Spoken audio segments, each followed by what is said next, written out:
बिस्मिल्लाहिर्रहमानिर्रहीम, अस्सलाम वालेकुम एंड गुड मॉर्निंग।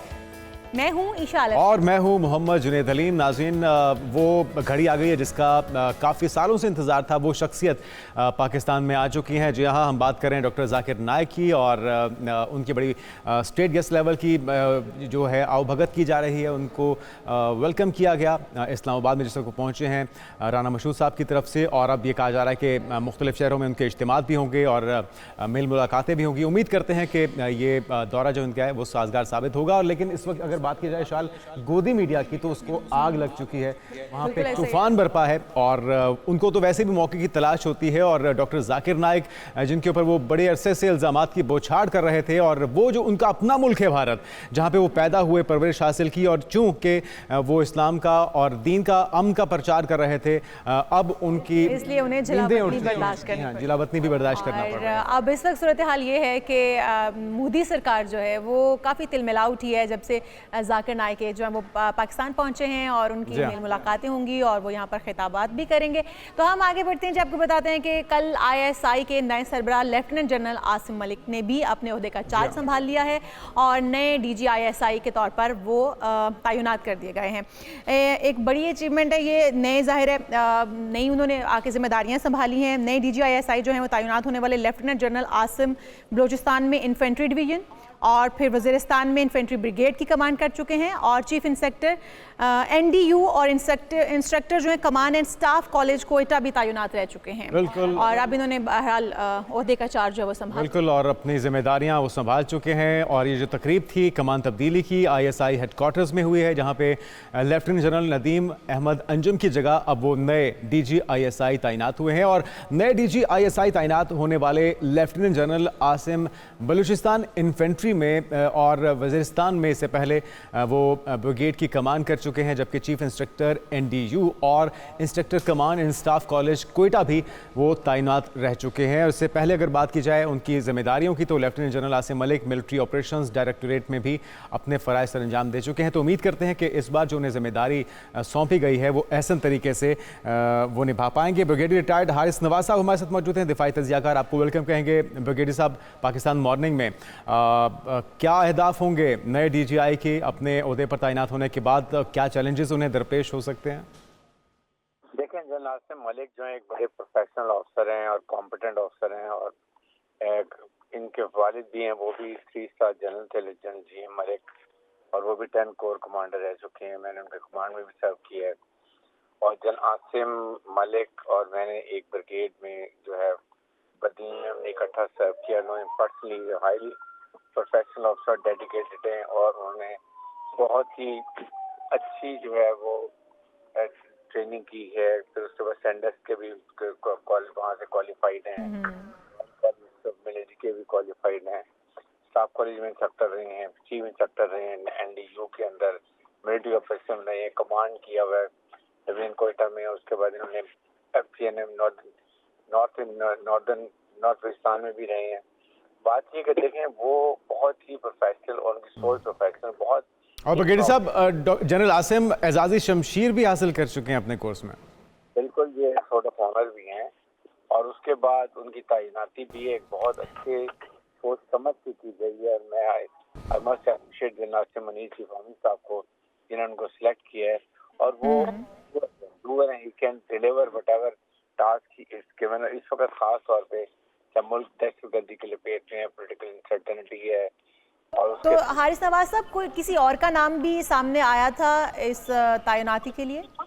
लेकिन नाम हमेशा 2-3 कंसिडर किए जाते हैं, और उसमें फिर फाइनल या वो जब एक पैनल बना के चीफ आर्मी साहब को पुट अप किया जाए MS ब्रांच की तरफ से, तो फिर चीफ आर्मी साहब सोच समझ के फाइनल सिलेक्शन करते हैं।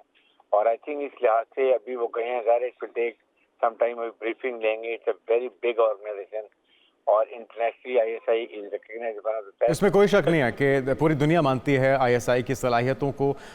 लेकिन जो पाकिस्तान के अंदर चैलेंजेस हैं ब्रिगेडियर साहब, वो तो अपनी जगह मौजूद हैं, लेकिन जो इस वक्त पाकिस्तान के पड़ोस में एक बड़ी जंग दस्तक दे रही है। इसराइल ने पहले अपने जो मुखालिफिन थे उनको निशाना बनाया, गज़ा को निशाना बनाया, अब ये मामला ईरान तक पहुँच चुका है। तो इस तनाजुर में आपको क्या लगता है कितना बड़ा चैलेंज होगा पाकिस्तान का दिफा को महफूज बनाए रखना? लेकिन इस वक्त पाकिस्तान को अंदरूनी भी चैलेंजेस हैं और बैरूनी भी हैं। इस हमारे रीजन के अंदर भी प्रॉब्लम है। आपको पता है अफगानिस्तान से कितनी इन्फिल्ट्रेशन हो रही है और वहाँ से ख्वारिज जो है TTP इंडिया की मदद से क्या कुछ प्रॉब्लम क्रिएट कर रहे हैं। उसके बाद इंडिया में आपको कश्मीर में पता वोट इंडिया खास तौर पे illegally Indian occupied Jammu and Kashmir के अंदर जो वो कर रहे हैं वो देखने की बात है। फिर जाहिर है कि मिडिल ईस्ट में बहुत सी क्राइसिस हुए हैं इस वक्त और इसमें एक बहुत बड़ा रोल है नॉट ओनली हमारी ऐसे हुकूमत पाकिस्तान का, आज इवन OIC का, जो कि इस वक्त नजर आ रहा है कि वो इतना ज्यादा अच्छा पार्ट प्ले नहीं कर रहे हैं, क्योंकि जिस तरीके से वहाँ पर जुल्म बर्फी ईरान इसराइल कर रहा है उसके साथ अब वो इसको लेबनान में भी ले गया है। फिर इवन होती के खिलाफ यमन में भी वो काफी उन्होंने ऑयल रिफाइनरी पे और उनकी कई जगहों ठीक है कि इस वक्त बहुत चैलेंज होंगे, लेकिन ही is a capable officer who can handle all this. Haris Nawaz साहब, इन्होंने PhD भी कर रखी है पाक अमेरिका ताल्लुकात के ऊपर। कितना अहम किरदार होगा ताल्लुकात को बेहतर बनाने में, और जिस तरह से हम देख रहे हैं, आपने भी बात की है कि बहुत सारे बैरूनी चैलेंजेस का भी सामना है, तो उसमें किस तरह से अपना किरदार अदा करेंगे और जो अहदाफ क्या होंगे मुल्क के अंदर चैलेंजेस को पूरा करने के लिए और उनसे निपटने के लिए? आई थिंक सबसे पहला तो रिस्पॉन्सिबिलिटी ये है कि मुल्क के अंदर इस वक्त एक बड़ी ही इंडियन नैरेटिव को लेके चला जा रहा है कि किसी तरीके से भी फौज में और अवाम में खलीज पैदा करो, ये अज़्म इस्तेहकाम की बात है कि किस तरीके से इसको लेके चलना है और इसकी कैपेसिटी बिल्डिंग करके हमने एटलीस्ट इंश्योर करना है बलूचिस्तान ट्रबल फ्री रहे, ताकि वहाँ पर CPEC और गवादर कोड ऑपरेशनलाइज हो गए जाके पाकिस्तान इकोनॉमिक तरक्की की तरफ चल पड़े। ये बहुत जरूरी है उनके लिए। अफगानिस्तान से ताल्लुकात हमारा नेबरिंग मुल्क है, उससे हमारे वो देखने की बात है। और मिडिल ईस्ट के अंदर खास तौर पे ये देखना है उसको कैसे आप मिडिल ईस्ट कंट्री से मुलाकात करके कैसे बातें की जाती है। ठीक है, बहरहाल नए सरबराह के लिए बहुत बड़े चैलेंजेस होंगे मुल्क के अंदर भी और मुल्क के बाहर भी, जिनसे उन्हें निपटना होगा और उनको अपनी एक पॉलिसी, एक स्ट्रेटजी तरतीब देनी होगी। बहुत शुक्रिया ब्रिगेडियर रिटायर्ड हारिस नवाज साहब हमारे साथ मौजूद थे और जिस तरह से वो हमें बता रहे थे उनके करियर के बारे में और उनकी तमाम तर अब तक की जो तैनातियाँ रह चुकी हैं उनके हवाले से शानदार रही हैं। और उम्मीद करते हैं कि आगे भी ये सिलसिला जारी रह सकेगा। आगे बढ़ते हैं और आपको बताएं कि एक आर्टिस्ट था, आपके इल्म में होगा, जिसने अपनी पेंटिंग्स को 7 साल के बाद एक ड्रामे में पहचाना और उसके बाद फिर ये खबर सोशल मीडिया पे भी वायरल हुई। 7 साल के बाद बिलाखिर सैफ़ी को उसकी पेंटिंग्स वापस मिल गई हैं, पेंटिंग्स आर्टिस्ट के हवाले भी कर दी गई हैं। और सिंध के ज़िला घोटकी के शहर ढरकी से ताल्लुक़ रखने वाले आर्टिस्ट हैं सैफ़ी सोमरू, जिनको अपनी पेंटिंग्स वापस जो है वो दे दी गई हैं। उनको वापस करने की एक तकरीब जो हुई है जिसमें उनको ये पेंटिंग्स वापस दी गई हैं। और हमने भी अपने प्रोग्राम में सैफ़ी सोमरू को मद्दू किया था और उनसे पूछा था, तो उन्होंने बताया कि मैंने एक ड्रामे के अंदर अपनी पेंटिंग्स को देखा और उसके बाद मैंने उस सीन के अंदर देखने के बाद रिकगनाइज़ किया और मैंने उसके बाद जो है वो हुकाम बाला से रब्ता किया और कहा कि मेरी पेंटिंग्स चोरी हो चुकी हैं, मुझे वापस की जाए। तो बहरहाल आप जी उन्हें उनकी पेंटिंग्स वापस मिल गई। एक अच्छी बात है पेंटिंग्स का वापस मिलना, लेकिन जिस तरह से फिलहाल की इंतज़ामिया ने 7 साल ये दबोचे रखी हैं, जिस तरह से गलत बयानी की गई, ये काबिल अफसोस अमर है। सैफ़ी से हमने भी बात की थी और वो यही कह रहे थे कि उन्हें उनका हक मिलना चाहिए, उनकी मेहनत जो कि ज़ाया चली गई, रायगाह चली गई, वो उन्हें वापस मिलनी चाहिए। क्या कहना था सैफ़ी का, आप भी सुनिए। अस्सलाम वालेकुम, मैं सैफ़ी सोमरू सफदर अली और सैफ़ी सोमरू इस टाइम जो इस वक्त मैं फेरियर हॉल के अंदर मौजूद हूँ और आज मुझे पेंटिंग मिलनी थी। 30 तारीख का DG साहब से मेरा कांटेक्ट हुआ था कि उन्होंने कहा था कि मंडे वाले दिन आप फेरियर हॉल आ जाइएगा और हम आपको पेंटिंग देंगे और जो प्रोसीजर होगा वो पूरा हम कर लेंगे। तो अभी मैं इस वक्त फेरियर हॉल के अंदर मौजूद हूँ। ये हम कैमरा में दिखा सकते हैं कि फेरियर हॉल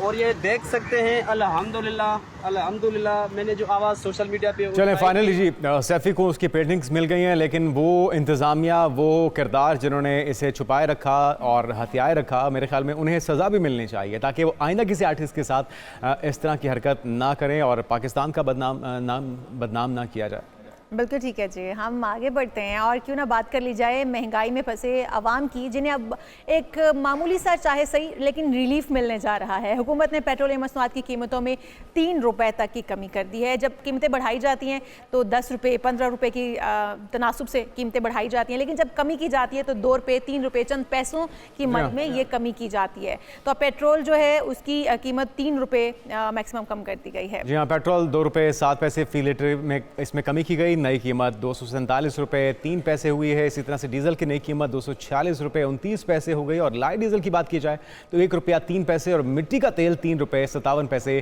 फी लीटर सस्ता हो गया, जिसके बाद लाइट डीजल की कीमत 140 रुपये 90 पैसे और मिट्टी के तेल की कीमत 154 रुपये 90 पैसे फी लीटर पर आ गई है। तो कितना ये रिलीफ आवाम इसे सराह रही हैं। मुख्तलिफ शहरों से हम अपने नुमाइंदगान से जान लेते हैं। इस्लामाबाद से होंगे ज़ीशान गर्देजी और ज़ुहैब हसन काज़मी हमारे साथ होंगे लाहौर से। पहले इस्लामाबाद से बताइएगा ज़ीशान, क्या कहना है शहरियों का, खुश हैं इस कमी से या वो कहते हैं कि नाकाफ़ी है? हुकूमत की जानिब से पेट्रोलियम मसनूआत की कीमतों में कमी का ऐलान कर दिया गया है, जिसका वज़ारत ख़ज़ाना की जानिब से बाकायदा नोटिफिकेशन जारी कर दिया गया है।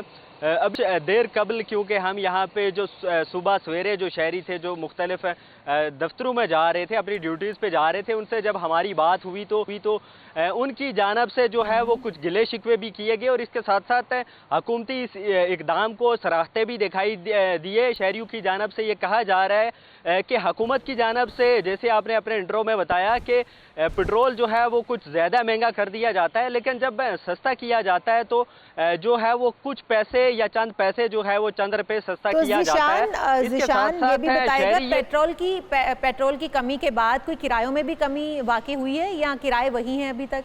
देखें, ये बड़ा क्योंकि इम्पोर्टेंट क्वेश्चन भी है और जब भी हमने देखा कि जब पेट्रोलियम मसनूआत की कीमतों में कमी होती है तो उसका जो इम्पैक्ट है वो हमें आम मार्केट में या पब्लिक ट्रांसपोर्ट पे पड़ता हुआ दिखाई नहीं दिया। शहरी भी जो है वो इस बात का गिला करते हुए दिखाई दिए कि पेट्रोलियम मसनूआत की कीमतों में तो कमी कर दी जाती है, लेकिन जो पब्लिक ट्रांसपोर्ट है उनके किरायों में कमी नहीं आती। इसके साथ साथ जो एशिया खुर्दनोश हैं या जो सस्ते बाज़ार हैं वहाँ पे एशिया की जो कीमतें हैं वो बरकरार रहती हैं, उनमें कमी नहीं आती।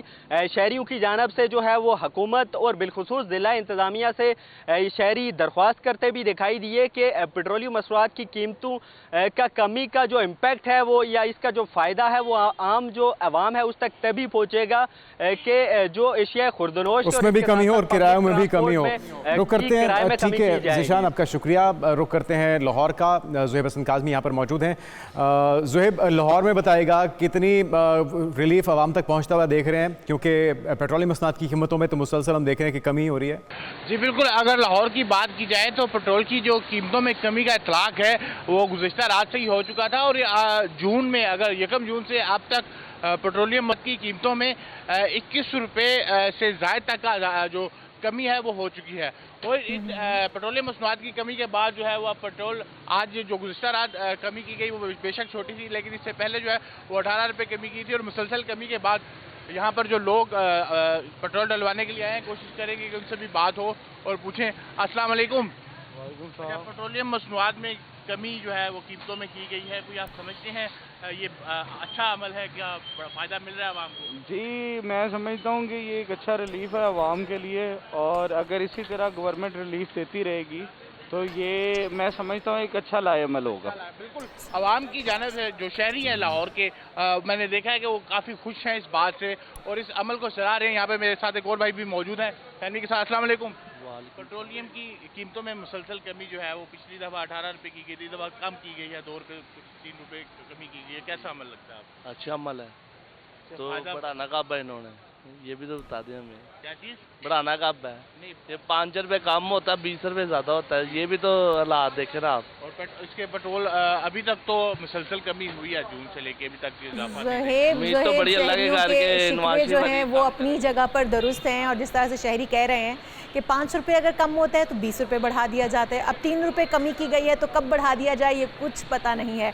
लेकिन जो हम देख रहे हैं कि जो जिस तरह से हमारे नुमाइंदगान हमें बता रहे हैं कि अभी उस तरह से रिलीफ आवाम आवाम को नहीं मिलता हुआ नजर आ रहा। बहुत शुक्रिया आप दोनों नुमाइंदगान का, दोनों हमारे साथ मौजूद थे, ज़ीशान गर्देजी और ज़ुहैब काज़मी। तो हम उम्मीद करते हैं कि जल्द जो है वो आवाम को भी इसका रिलीफ मिल सके। हम आगे बढ़ते हैं, बहुत सारे मसाइल हैं जो कि हमारे मुल्क में हमें वक्तन फ़वक्तन दरपेश रहते हैं। उसमें एक डेंगू केस, बिल्कुल डेंगू का सीजन आ चुका है, डेंगू के केसेस बढ़ रहे हैं, खासतौर पे पंजाब में रिकॉर्ड इजाफा हो रहा है। इस पर तफसील से बात करते हैं एक ब्रेक के बाद। Stay with us.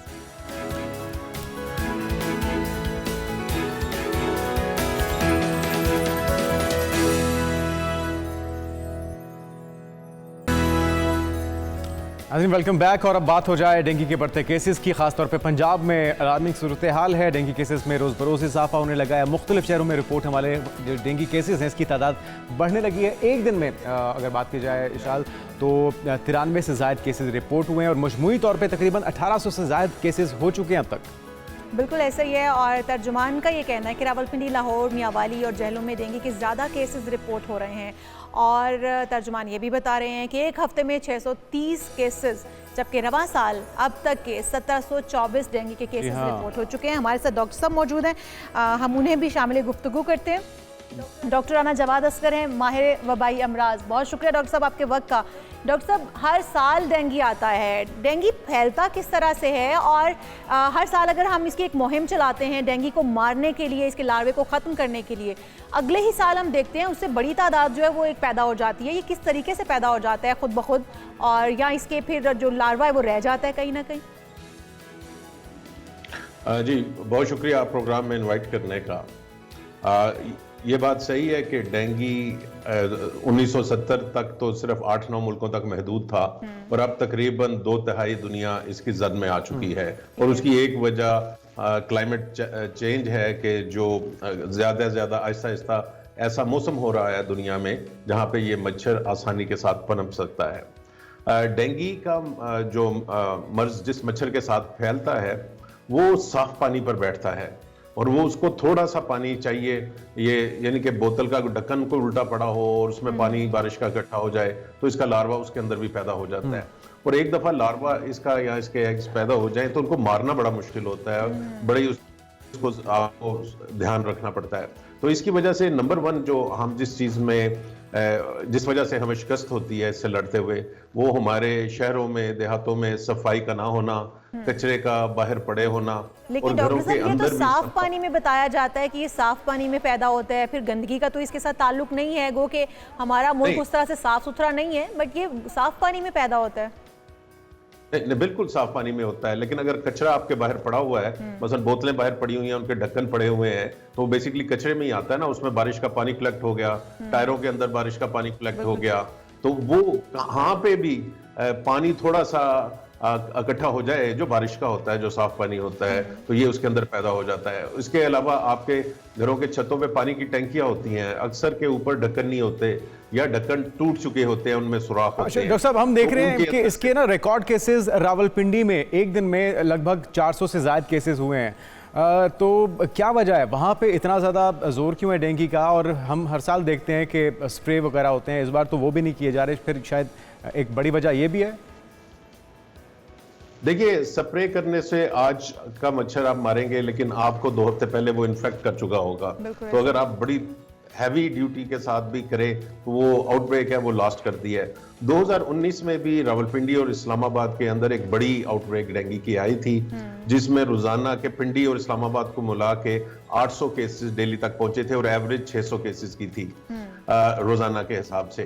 तो ये बाज दफा बाज शहरों में पहले आ जाती है आउटब्रेक, बाद में आती है, लेकिन इसके साथ अक्सर लाहौर में हमें आबादी के तनासब से उतने केसेस इस वजह से भी नहीं मिलते कि वहाँ जैसा भी है एक डेंगू लार्वा कंट्रोल का एक सिस्टम चल रहा है। लोग आपके घरों में आते हैं, वो चेक करते हैं लार्वा है कि नहीं है। डॉक्टर साहब, एहतियाती तदाबीर क्या हो सकती हैं? ये तो है कि डेंगू लार्वा जो उसको ख़त्म करने के लिए मुहिम चलाई जाती हैं, स्प्रे मुहिम होती हैं, डिफरेंट तरीक़ाकार अपनाए जाते हैं, लोग खुद घरों में पानी को जमा नहीं होने देते, लेकिन जब आप डेंगू से इन्फेक्ट हो गए हो, अब आपको मच्छर ने काट ही लिया, उसके बाद क्या एहतियाती तदाबीर हैं कि कम से कम आप मरने से तो बच सकते हैं ना?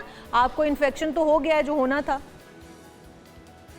देखिए, जो डेंगू से कोई इन्फेक्ट होता है तो 80% मरीजों में कोई खास अलामत नहीं होती, यानी कि उनको पता भी नहीं लगेगा और उनको डेंगू हुआ है। तो 80% इन्फेक्शन जो है वो एसिम्प्टोमेटिक है। 20% के अंदर आपकी अलामत आती हैं और सीरियस अलामत आती हैं। तो अगर किसी को घर में डेंगू हुआ है तो इंश्योर करें कि वो मच्छरदानी के अंदर सोए, ताकि मच्छर उसको काट के घर के दूसरे लोगों को इन्फेक्ट ना करे।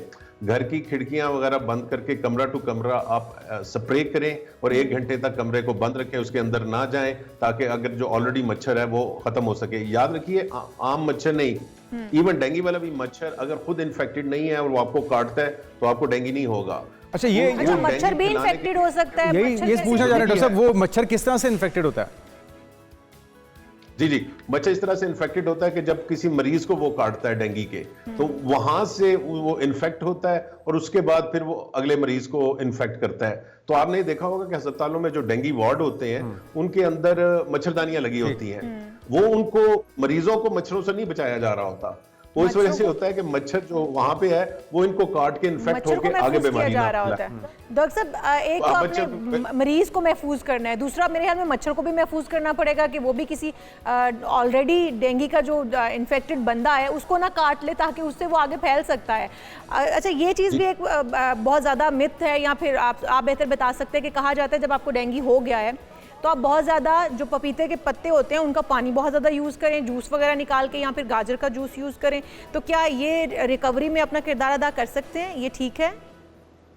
देखिए, ये वाकई आपकी बात सही है। मेरे घर में 2 पपीते के दरख्त लगे हुए हैं और जब ये डेंगू का सीजन होता है तो वो तकरीबन गंजे हो जाते हैं क्योंकि लोग मांग रहे होते हैं उनके पत्ते।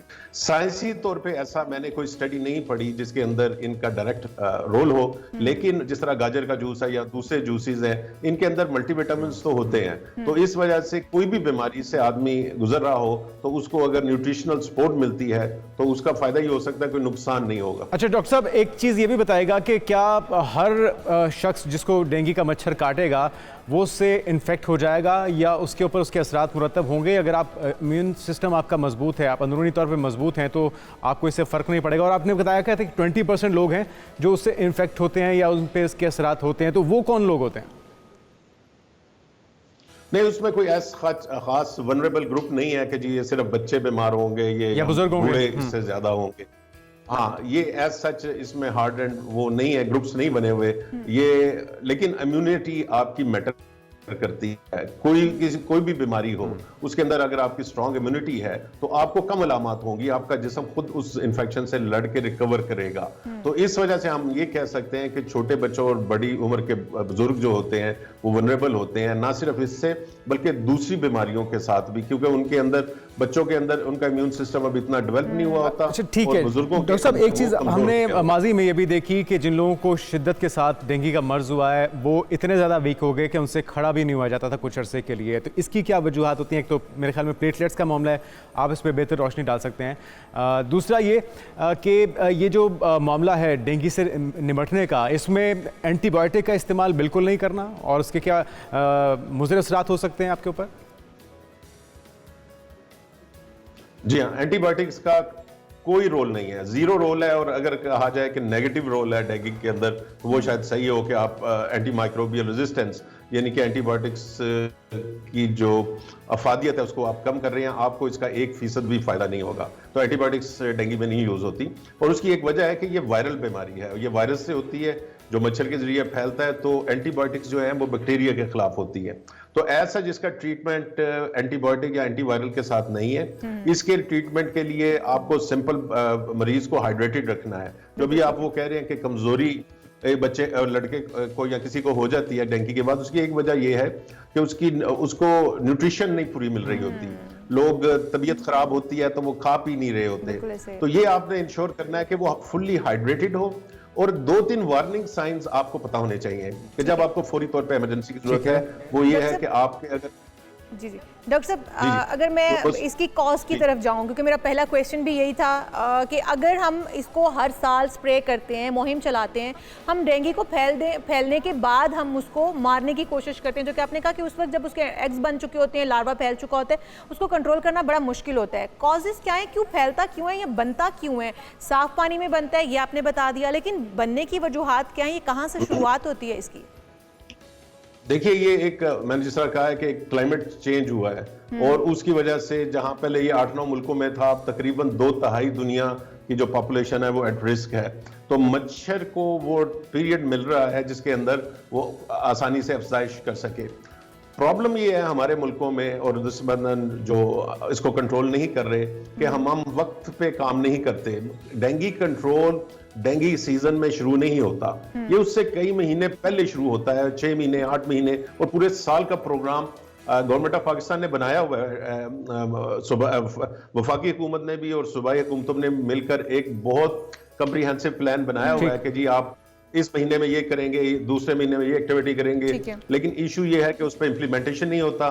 तो इस जब आप इम्प्लीमेंट नहीं करते हो, जब डेंगू मरीज आने शुरू होते हैं तो आप बेशक स्प्रे करें, आपकी दौड़ें लग जाती हैं। डॉक्टर साहब अपनी बात जरा मुकम्मल कीजिएगा। आप साइंस का और कॉजेज का बताने लगे थे कि क्या सिम्टम्स होते हैं, उस पर ख्याल रखना चाहिए। जी, मैं वो वार्निंग साइंस बताना चाहता हूं कि डेंगू अदरवाइज तो इतना अफेक्ट नहीं करता, लेकिन जिन लोगों में पेट में अगर शदीद दर्द हो, मतली ज्यादा आ रही हो और उसके बाद मसूड़ों के अंदर हल्का फुल्का भी खून आए या किसी भी कैं के साथ खून आए, ये बहुत बड़ा वार्निंग साइन है। फौरी तौर पे अपने हॉस्पिटल या डॉक्टर के साथ रुजू करें, क्योंकि ये इसका मतलब है कि ये आप उन 1-2% लोगों में शामिल हो रहे हैं जिन्हें हम कहते हैं कि सीवियर डेंगू जिनका मर्ज हो रहा है। तो ये 3-4 वार्निंग साइन रखिए। शदीद पेट में दर्द, वॉमिटिंग और कहीं से भी खून का इखराज, बेशक वो थोड़ा बहुत भी हो। और बुखार तो इसमें होता है। बुखार है, जोड़ों में दर्द है, जिस्म में पट्ठों में दर्द है, आंखों के पीछे आपको दर्द फील होगा जब आप अपनी आंख को मूव करेंगे तो वो भी आपको तकलीफ देगी। तो वो सारी चीजें तो तकरीबन तमाम वायरल डिजीजेस में होती हैं, जो अलर्टिंग साइन है इनके ऊपर गौर करना। बिल्कुल ठीक है। डॉक्टर राना जवाद असगर साहब, आपका बहुत शुक्रिया। और यकीनी तौर पे इंतजामिया को, हुकूमत को तवज्जो देनी होगी, बढ़ते केसेस को रोकना होगा, लोगों को अपने तौर पे भी ख्याल रखना होगा, साफ पानी को रखने से और उसको इकट्ठा होने से, जमा होने से, और डेंगू के फैलने से पहले उसको रोकना होगा। उसके लिए तदारुक बहुत ज़रूरी है, उसके लिए कुछ करना होगा। हम यहाँ पर एक ब्रेक से पहले हम कुछ बता दें अपने नाज़रीन को। पाकिस्तान का एक ऐसा शहर चिन्योट जहाँ का फर्नीचर पूरी दुनिया में अपनी पहचान रखता है। पाकिस्तान का ये जो फर्नीचर है चिन्योट में बनने वाला, ये अपनी मिसाल आप है। इसकी मकबूलियत मुख्तलिफ वजूहात की बिना पर है और पाकिस्तानी नहीं बल्कि बैनुल अक़वामी सतह पर भी इसे बहुत पसंद किया जाता है। बिल्कुल जी, क्यों ना हम रिपोर्ट दिखाएं अपने नाज़रीन को। चिन्योटी फर्नीचर अपने आला मयार, खूबसूरत डिज़ाइन और दस्तकारी के लिए मशहूर है। ये फर्नीचर न सिर्फ पाकिस्तान में बल्कि बैनुल अक़वामी मार्केट्स में भी बड़ी मकबूलियत का हामिल है। यूं तो चिन्योटी फर्नीचर की तारीख सदियों पुरानी है, लेकिन चिन्योट के माहिर कारीगरों ने कदीम रिवायात को अपनाते हुए जदीद तकाज़ों के मुताबिक फर्नीचर की तख्लीक का आगाज़ कर दिया।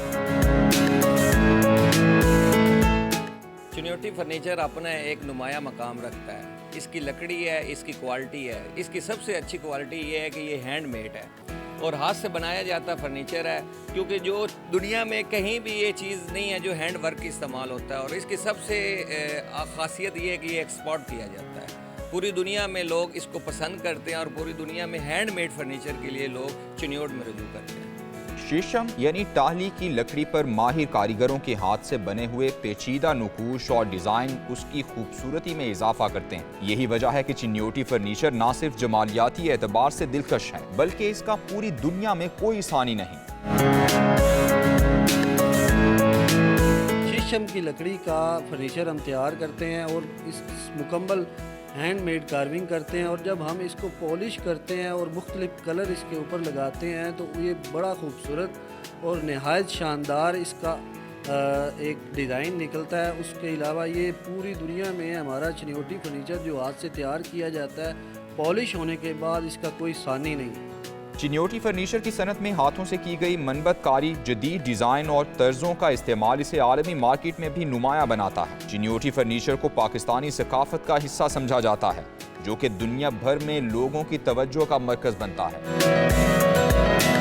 माहिर कारीगरों के हाथों से तराशीदा ये चिन्योटी फर्नीचर न सिर्फ पाकिस्तान बल्कि पूरी दुनिया में अपना नुमाया मकाम रखता है। कैमरा टीम के हमरा शेख सुमैर समी, एक न्यूज़ चिन्योट। ये खूबसूरत फर्नीचर था चनियोट का, जिसके बारे में हम बात कर रहे थे, और ये दस्तकारी का एक बड़े खूबसूरत नमूना है जो कि आपने देखा, बड़ा दिलफरेब फर्नीचर है। आप भी ज़रूर खरीदिए और अपने घर को सजाइए। हम यहाँ पर एक ब्रेक शामिल यहाँ ब्रेक के बाद बात होगी डॉक्टर जाकिर नाइक के दौरा पाकिस्तान पर। Stay with us.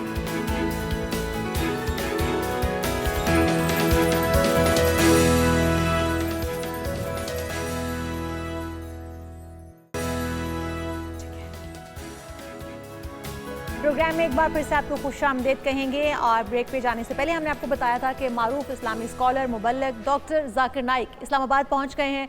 वो एक अहम दौरे पर हैं इस वक्त पाकिस्तान के, और वज़ीर-ए-आज़म यूथ प्रोग्राम के चेयरमैन राना मशहूद और एडिशनल सेक्रेटरी वजारत मजहबी अमूर अताउर रहमान साहब ने उनका इस्तकबाल किया है। डॉक्टर जाकिर नाइक इस्लामाबाद, कराची और फिर लाहौर में अवामी इज्तिमा से खिताब भी करेंगे, और ये उनका अहम दौरा था। बिल्कुल, और स्टेट गेस्ट के तौर पे उन्हें वेलकम किया गया है। ये बड़ी खुशाइंद बात है। काफ़ी सालों से पाकिस्तानी मुंतज़िर थे कि कब डॉक्टर जाकिर नाइक पाकिस्तान आते हैं। इससे पहले आपको मालूम है कि जिस वक्त वो एक गैर मुल्की दौरे पर थे सऊदी अरब में, उनका अपना मुल्क भारत जहाँ पे वो पैदा हुए, इतने साल गुजारे, तबलीग का, दावत का काम किया, एक छोटा सा बहाना बना के उनको ना सिर्फ उनके ख़िलाफ़ केसेस बनाए गए, उन्हें ये कहा गया कि जो उनका एक फॉलोअर जो कोई उनको फॉलो करता है, उनकी स्पीचेस से मुतासिर होकर उसने बांग्लादेश में मुजाहरे किए हैं। तो आखिर मुद्दा क्या है, मामला क्या है, और कितनी अहमियत का हामिल है उनका पाकिस्तान का दौरा। प्रोफेसर सैयद फ़ाहद अली काज़मी साहब हमारे साथ मौजूद हैं, वेलकम कहेंगे प्रोफेसर साहब। एक तो जो तिलमिलाहट है गोदी मीडिया की, इंडियन मीडिया की, वो यकीनी तौर पर हमारे लिए तो एक दिलचस्पी का बायस है कि डॉक्टर जाकिर नाइक पाकिस्तान आए। हम तो बड़े अरसे से मुंतज़िर थे। किस तरह से देखते हैं इस सारे सिनेरियो को? ये जो हिंदुस्तान का मीडिया तिलमिला रहा है, इस पर तो मैं आगाज़ में कहना चाहूँगा कि जो उनका फेक सेकुलरिज्म है वो एक्सपोज हो, क्योंकि सेकुलरिज्म अपेरेंटली बात करता है जी फ्रीडम ऑफ एक्सप्रेशन की। अगर आपका एक अपना नेशनल, जो आपका नेशनल है और वहाँ पे उसके इदारे हैं, वहाँ पे उसकी प्रॉपर्टी है, और उसका कोई ऐसा रिकॉर्ड नहीं है कि उसने वहाँ का कोई लॉ, कोई दहशतगर्दी की हो, हाँ, कोई दहशत गन पॉइंट पे मुसलमान किया हो, कोई एब्सोल्युटली, तो अगर आप उसके फ्रीडम ऑफ एक्सप्रेशन को पसंद नहीं करते, टॉलरेट नहीं करते, उस पर झूठे मुकदमे बनाते हैं, झूठी आप उसके ऊपर FIR काटते हैं, तो I think that's your problem. और जिसकी वजह से उन्हें जलावतनी भी काटनी, जिनकी वजह से उनको जलावतनी काटनी पड़ रही है। डॉक्टर जाकिर नाइक की ख़ास तौर पर when it comes to comparative religion, when it comes to atheism, उन्होंने इस्लाम का मुकदमा बहुत ही शानदार तरीके से इंटरनेशनली, ग्लोबली प्रेजेंट किया है। हम उनके इज्तिमात सुनते भी हैं, देखते भी हैं टीवी स्क्रीन्स पर भी, जिस तरह से इंडियंस जो हैं, जो हिंदू हैं या दूसरे मज़ाहब से ताल्लुक़ रखने वाले हैं, फ़िक़ा से ताल्लुक़ रखने वाले हैं, वो जिस तरह से उनसे क्वेश्चन करते हैं और वो उनको अपनी पूरी डिबेट के साथ, आर्ग्यूमेंट के साथ वो उन्हें समझाते हैं। ये नहीं है कि वो उन्हें बस कह देते हैं कि ये कह दिया मैंने तो बस ऐसे ही है, इस्लाम में यही लिखा गया था या कुरान में यही लिखा गया था। वो प्रॉपर उसके ऊपर एक समझाने का उनका तरीका बड़ा अलग है, बड़ा मुनफरिद है। जी, वो इज़ अ टावरिंग ऑरेटर, बहुत ही लॉजिकल बात करते हैं, बहुत ही उनकी मेहनत है दीन के लिए। शेख अहमद दीदात जो कि बहुत बड़े दाई थे, उनके स्टूडेंट हैं, साउथ अफ्रीकन थे वो, और उनका भी बड़ा एक तवील करियर था, उनसे इंस्पायर हुए। हमारे डॉक्टर असरार साहब से वो बड़े मुतासिर थे, और 1991 में वो आए भी थे, उनसे मिलने के लिए, 1991 में मिलने भी आए। तो ये एक उनकी कंट्रीब्यूशन है, लॉन्ग टर्म उनकी स्ट्रगल है। मैं एक बात यहाँ पे कहना चाहता हूँ कि पाकिस्तान जो है, यहाँ पर हर तरह का स्कॉलर हम उनको वेलकम करते हैं। यहाँ पे इजिप्ट से लोग आए, टर्की से लोग आए, सीरिया से लोग आए, मुख्तलिफ मकतबा हाय फ़िक्र से स्कॉलर्स यहाँ पे आए। तो डॉक्टर जाकिर नाइक का आना भी उसी लाइट में हमें देखना चाहिए। बिल्कुल देखना चाहिए, लेकिन क्या वजह है? कुछ हमारे भी ऐसे तबके हैं जो इनसिक्योर महसूस कर रहे हैं, उनको इनसिक्योरिटी की वजह क्या है? देखें, एक चीज़ हमें अंडरस्टैंड करनी चाहिए कि जब हम इस्लाम की बात करते हैं तो यहाँ पर मुख्तलिफ स्कूल्स ऑफ थाट्स एग्जिस्ट करते हैं। कुछ फ़रोई इख्तलाफात हैं, हो सकता है मुझे भी हों कुछ डॉक्टर जाकिर नाइक से इख्तलाफात, लेकिन जो इनको बड़ा प्रोग्राम है जिसमें वो तौहीद को सिक्योर कर रहे हैं, ख़त्म नबूवत की बात कर रहे हैं, ख़ास तौर पे कुरान के ऊपर उनके जो बहुत बड़े दर्जे के मनाजरे हैं इंटरनेशनली अमेरिका में, तो जो उस दर्जे का वो काम कर रहे हैं, हम उनके साथ हैं। हैविंग सेड दैट, अगर मेरे कोई अपने डिफरेंट ओपिनियन है, आई थिंक इस मौके के ऊपर हम उन्हें वेलकम ही कहेंगे, खुशामदीद ही कहेंगे, हमारे मेहमान हैं। और मेरे फरूई इख्तलाफात कायम रहते हुए भी मैं उनको वेलकम कर सकता हूँ। That's why I am here. जो काम वो कर रहे हैं वो हमारे तमाम आलिम दीन का है, तमाम हमारे फ़िक़ा मज़ाहब से ताल्लुक़ रखने वाले लोग अपने अपने मज़ाहब के अंदर तबलीग करते हैं, अपने अपने मज़ाहब की इशाअत करते हैं, वही ज़ाकिर नाइक साहब कर रहे हैं। और हम उन्हें किसी भी तरह से, अगर हम जैसे आपने कहा इख्तलाफात रखते भी हैं, तो हमें उनको वेलकम करना चाहिए और हम वेलकम कर रहे हैं। अब वो पाकिस्तान में आ चुके हैं, उनके बहुत सारी जगहों पर खिताबात भी हैं, इज्तिमात भी होने जा रहे हैं, तो क्या समझते हैं उनके इज्तिमात से हम भी कुछ सीखेंगे? एब्सोल्युटली, बिल्कुल सीखेंगे। हम सबको जाना चाहिए। कराची में, लाहौर में, इस्लामाबाद में उनकी बड़ी बड़ी पब्लिक गैदरिंग्स हैं। मैं एक पॉइंट लेकिन बार बार मैं यहाँ पे आपसे शेयर ज़रूर करना चाहता हूँ। देखें, उनका एक ख़ास स्ट्रीम के अंदर काम है, वो है तकाबिल अदियान, कंपैरेटिव रिलीजन। एथिज्म के ख़िलाफ़ जो इस्लाम का मुकदमा है, उस दर्जे पर उनका बहुत बड़ा काम है, इंस्पिरेशनल काम है। उस दर्जे पर हमने उनसे इंस्पिरेशन लेनी है। उस दर्जे पर वो एक बहुत बड़े स्कॉलर हैं, कोई शक नहीं। लेकिन जहाँ पर इस्लामिक जूरिस्प्रूडेंस की बात आती है, तसव्वुफ की बात आती है, तो हमारे अपने अपने और भी स्कॉलर्स हैं और भी ओपिनियंस हैं, और वो ओपिनियंस भी उतनी ही वैलिड हो सकती हैं। तो हमारे यहाँ भी पाकिस्तान के अंदर भी उम्मत मुस्लिमा में हम सबको ये समझना चाहिए कि जो मुख्तलिफ स्कॉलर्स होते हैं उनकी मुख्तलिफ स्पेशलिटी होती है। उस स्पेशलिटी के अंदर रहकर उनका एहतराम, उनका अदब, उनसे सीखना, ये हमारी बात है। अच्छा, जो हम आगाज़ में जैसे हिंदुस्तान की भी बात कर रहे थे, मैं सरकार दो आलम सल्लल्लाहु अलैहि वसल्लम की एक हदीस पाक आपके सामने रखना चाहता हूँ, और ये बहुत इंपॉर्टेंट है हम सबको समझने के लिए कि सरकार दो आलम सल्लल्लाहु अलैहि वसल्लम जब ये फरमाएं कि मुस्लिम उम्मा की मिसाल एक ऐसे वजूद की सी है कि एक उज़्व में तकलीफ हो तो पूरा जिस्म बेखाब रहता है, महसूस करता है। हाँ, तो मेरी जो नेशनल आइडेंटिटी है वो सेकेंडरी है। मेरी प्राइमरी आइडेंटिटी मेरा दीन है। हर वो शख्स जो दीन की बात करता है, जो दीन का दाई है, जो दीन का सोल्जर है, वो मेरे लिए काबिल एहतराम है। मैं अपने फरूई इख्तलाफात को शेल्फ करते हुए जो बड़ी पिक्चर है, वेदर मैं सलफी हूँ, अहले हदीस हूँ, अहले सुन्नत हूँ, अहले तशय्युह, जो भी हूँ मैं मेरी बड़ी पिक्चर में मैं मुसलमान हूँ। और ये चीज़ हमें अंडरस्टैंड करनी पड़ेगी। डॉक्टर जाकिर नाइक मेरे लिए वो एक इंडियन स्कॉलर नहीं है, he is a Muslim scholar. He and me, we are brothers, we are brothers in faith. Muslim scholar हैं, इसी की वजह से तो इंडियन इतने उनसे इनसिक्योर हैं। उनके ऊपर जो तमाम तर मुकदमात चलाए गए वो इसी बिहाफ पे चलाए गए। इस पे एक चीज़ और मैं आपसे शेयर करना चाहता हूँ, जो कि डॉक्टर जाकिर नाइक ने हाल ही में कोट भी की थी। Doctor Zakir Naik Muslim community के बहुत से राइट्स के लिए हिंदुस्तान में भी स्ट्रगल करते हैं। जी हाँ। हिंदुस्तान में लैंड का इशू है, मुस्लिम वक्फ बोर्ड वहां पर कायम है। मुस्लिम वक्फ बोर्ड पूरे हिंदुस्तान में थर्ड लार्जेस्ट लैंड होल्ड करती है। यानी सबसे पहले उनकी आर्म्ड फोर्सेस के पास लैंड है, नंबर 2 पे उनकी इंडियन रेलवेज के पास लैंड है, बिल्कुल ऐसे है। तीसरे नंबर पे मुस्लिम वक्फ बोर्ड के पास लैंड है। मुकेश अंबानी के बारे में भी बताते हैं कि उनका जो घर है वो उसी जमीन के ऊपर बना हुआ है। लेकिन तो असल में डॉक्टर नाइक का मौकफ ये था कि वो ये कहते हैं कि ये जो मुस्लिम वक्फ बोर्ड का लैंड है, ये मुसलमानों का राइट है। ये हिंदुस्तान की फेडरल और हिंदुस्तान की प्रोविंशियल हुकूमतें, ये जो इन पे कब्जा करना चाहती हैं, इनको गस्ब करना चाहती हैं, बैसियत मुसलमान में ये नहीं होने दें, because he has a lot of following, he is very logical, he is very eloquent. तो हिंदुस्तानी हुकूमत को जो एक बड़ा मसला उनके साथ है वो ये है कि वो मुसलमानों के राइट्स के लिए अमली तौर पे भी, मेरे ख्याल में अक्सरियत को पता भी नहीं होगा कि कितनी बड़ी जमीन वो ओन करते हैं मुसलमान वहां पे। बिल्कुल, और ये इसलिए इंपॉर्टेंट है कि हमारे जो आबाओ अजदाद थे, क्योंकि बड़े सगीर थे, कलेक्टिव हेरिटेज की बात है, तो हमारे आबाओ अजदाद ने वहाँ पर लैंड को वक्फ किया था फ्यूचर जनरेशंस के लिए। किसी ने 1000 एकड़, किसी ने 10,000 एकड़, व्हाटएवर, वो इतना बड़ा लैंड है। तो वो आज हिंदुस्तान के मुसलमानों के लिए है ना, उनके लिए होना चाहिए, उनके लिए एजुकेशनल इदारे, सिक्योरिटी के लिए भी बड़ा जरूरी है कि वो महफूज रहें जब तक उनके पास इतनी बड़ी लैंड होल्डिंग है। तो हिंदुस्तानी हुकूमत को जो बड़ा खतरा है, वो बड़ा खतरा उनकी तबलीग से नहीं है, वो तो है ही एक नॉलेज से, लेकिन बड़ा खतरा ये है कि वो जो लैंड के हवाले से उनका स्टांस है, जो कि 20 करोड़ हिंदुस्तान के मुसलमानों को जगाता है, इकट्ठा करता है, ये वो प्रॉब्लम है जिसकी वजह से ये इन्होंने मनी लॉन्ड्रिंग के इल्जामात लगा दिए, उनके ऊपर नाउजुबिल्लाह दहशतगर्दी के इल्जामात लगा दिए। मसला इक्तिसादी भी है और वो मुसलमानों के राइट्स के लिए वहाँ पे। अच्छा, ये कितना ज़रूरी है कि एक ऐसा दौर जिसमें हम फ़िरक़ों में बटे हुए हैं, एक ऐसे आलिम का, एक ऐसे मुअल्लिम का एक पेज पे होना, उनको सबको चाहिए कि उनको प्रोटेक्ट करें, उनकी आवाज़ के साथ अपनी आवाज़ मिलाएं, ना कि हम इख्तलाफात में पड़े रहें और उनके ऊपर एतराज़ कर दें किसी एक मामले को लेकर। डॉक्टर जाकिर नाइक को मुसलमान तो प्रोटेक्ट कर रहे हैं। हाँ, लेकिन वो वही बात है कि हम देखते हैं कि कुछ ऐसे सोशल मीडिया के ऊपर मुख्तलिफ फ़िरकों से ताल्लुक़ रखने वाले लोग हैं जो कि उनके तनकीद से बाज नहीं आ रहे।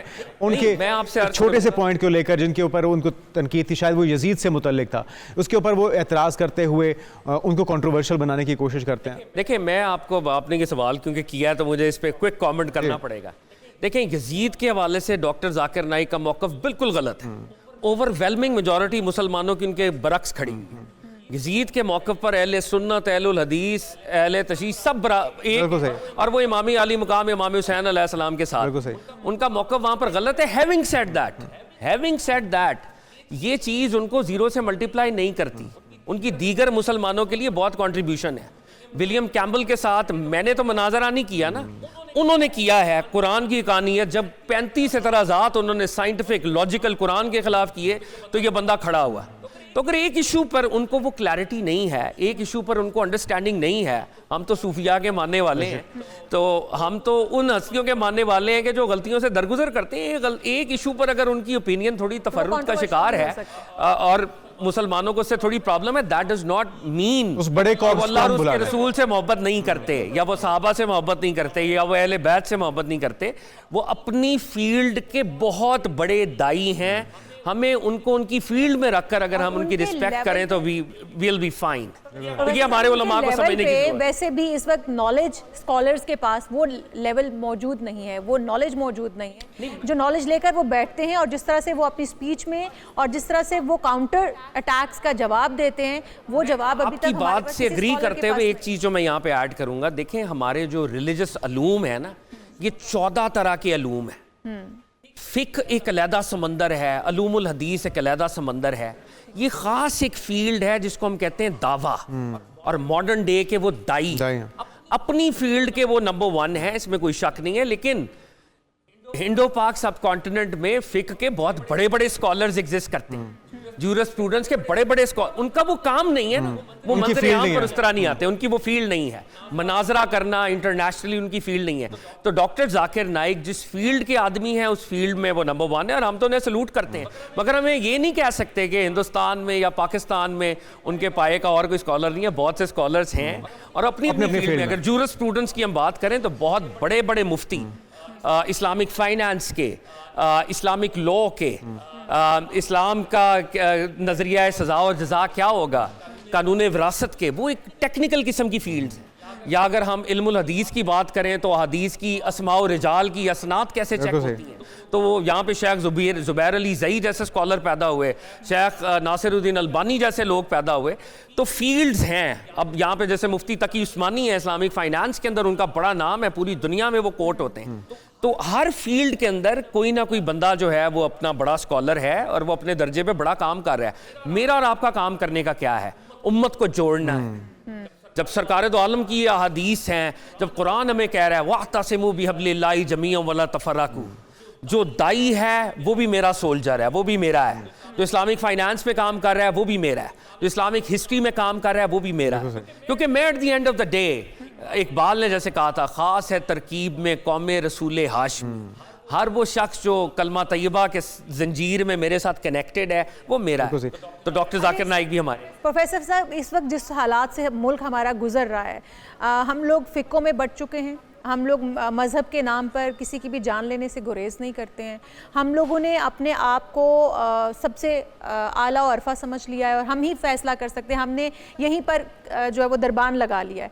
इस तमाम सूरत हाल के अंदर जाकिर नाइक साहब का यहाँ पर आना और उसके बाद इज्तिमात का होना, कितना समझते हैं कि पॉजिटिव रहेगा और कितना कारामद रहेगा उनका यहाँ का ये?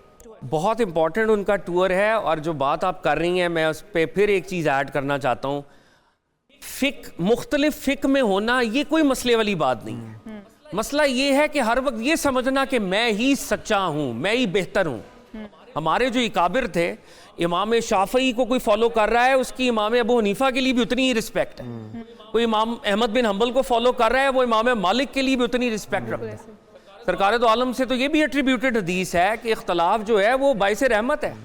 बाज़ औक़ात डिफरेंसेस ऑफ ओपिनियन आपको परफेक्शन की तरफ लेके जाते हैं। बिल्कुल ऐसे। मसला ये है कि जब मैं फिरके से फिरका वारियत की तरफ जाता हूँ, जब मैं वार करने के लेवल पे आता हूँ, मेरी ओपिनियन मेरे लिए बड़ी अच्छी हो सकती है, दूसरे की ओपिनियन उसके लिए बड़ी अच्छी हो सकती है, मुझे एक दूसरे को टॉलरेट करना है। जैसे हज़रत अली उल मुर्तज़ा का एक कौल है, फरमाते हैं हर इंसान का अपना सच है और वो अपने सच ही का जिम्मेदार है। जो सच उसको लगा कि वो ठीक है, अल्लाह रब्बुल इज़्ज़त उसके मुताबिक उससे सवाल जवाब करेंगे। तो हम जो मुख्तलिफ फ़िक़ों में हैं, ये भी दीन की ब्यूटी है, सरकार दो आलम की अदाएँ हैं मुख्तलिफ, उन्होंने भी प्रिजर्व रहना है, हमें यूनिटी के साथ आगे बढ़ना है। तो डॉक्टर जाकिर नाइक का आना, डॉक्टर जाकिर नाइक का आना, जब हम उनके लिए दीदा और दिल फर्शे राह कर रहे हैं, उनके लिए रेड कार्पेट वेलकम दे रहे हैं, क्यों कर रहे हैं ये? क्योंकि वो हमारे सोल्जर हैं। चले हम ये दुआ ही करते हैं कि इंशाअल्लाह आने वाले दिनों में ये उनके इज्तिमात, उनका यहाँ पे आना हमारे लिए बहुत अच्छा साबित हो और एक यूनिटी जो हमारी कौम को ज़रूरत है इस वक्त वो पैदा हो। बहुत शुक्रिया आपका तशरीफ़ का, और उम्मीद करते हैं कि इसी तरह से इज्तिमात का सिलसिला जारी रहेगा और पुरअमन रहेगा। हुकूमती सतह पर भी भरपूर तरीके से इंतजामात किए जा रहे हैं। आगे बढ़ते हैं नाज़रीन और बात करते हैं पिंडी भटिया के एक इलाके की, वजवान शरीफ, जहाँ पे आया सोफिया तुर्की की तर्ज पर 1 करोड़ रुपए की लागत से खूबसूरत मस्जिद तामीर की गई। बिल्कुल जी, और आया सोफिया मस्जिद की तर्ज पर मस्जिद बनाई गई है जिसका नाम सैयदा फातिमा ज़हरा रखा गया है। 2 एकड़ के रकबे पर तामीर की गई मस्जिद है, 5 साल की कलील मुद्दत में मुकम्मल हुई है और मुदस्सिर हुसैन की रिपोर्ट है इसके ऊपर। बड़ी खूबसूरत मस्जिद बनाई गई है, आइए वो देखते हैं। जलालपुर भटिया के इलाके वजवा शरीफ में आया सोफिया तुर्की की तर्ज पर करोड़ों रुपए की लागत से हसीन और जमील मस्जिद तामीर की गई है। दिलकश मस्जिद 5 साल की कलील मुद्दत में 16 कनाल रकबे पर बनाई गई है। मस्जिद के 28 गुंबद और 4 मीनार हैं। शीशा नुमा ये मस्जिद पाकिस्तान की खूबसूरत तरीन मसाजिद में से एक है। जलालपुर भटिया के इलाके वजवा शरीफ में तुर्की में तामीर आया सोफिया मस्जिद की तर्ज पर दिलकश मस्जिद तामीर की गई है। 2 एकड़ के रकबे पर तामीर की गई मस्जिद पर इलाके भर के लोगों ने दिल खोल कर खर्च किया। अपनी मदद आप के तहत करोड़ों रुपए की लागत से तामीर होने वाली मस्जिद में मर्दान समेत मुख्तलिफ शिमाली इलाका जात का पत्थर इस्तेमाल किया गया है, जबकि शीशे की कशीदकारी का काम मुल्तान के रिहायशी कारीगरों ने बड़ी ही नफासत से सर अंजाम दिया है। आया सोफिया की तर्ज पर तामीर होने वाली मस्जिद के 28 गुंबद और 4 मीनार हैं। मस्जिद में 10,000 नमाजी नमाज अदा कर सकते हैं। मस्जिद के दरवाजे दियार की लकड़ी से बनाए गए हैं, जिन पर चिन्योट के कारीगरों ने दीदा ज़ेब और दिलकश डिजाइन से नक्श निगारी की है, जिसे देखने वाले देखते ही रह जाते हैं। ये खूबसूरत मस्जिद पर रिपोर्ट आपने देखी है, यकीनी तौर पर बहुत खूबसूरत मस्जिद है, आया सोफिया की तर्ज पर बनाई गई है और जी इसके 28 गुंबद और 4 मीनार हैं। हम यहाँ पर एक ब्रेक लेने जा रहे हैं और हेडलाइंस का टाइम हो रहा है। हेडलाइंस के बाद दोबारा हाजिर होंगे। Stay with us.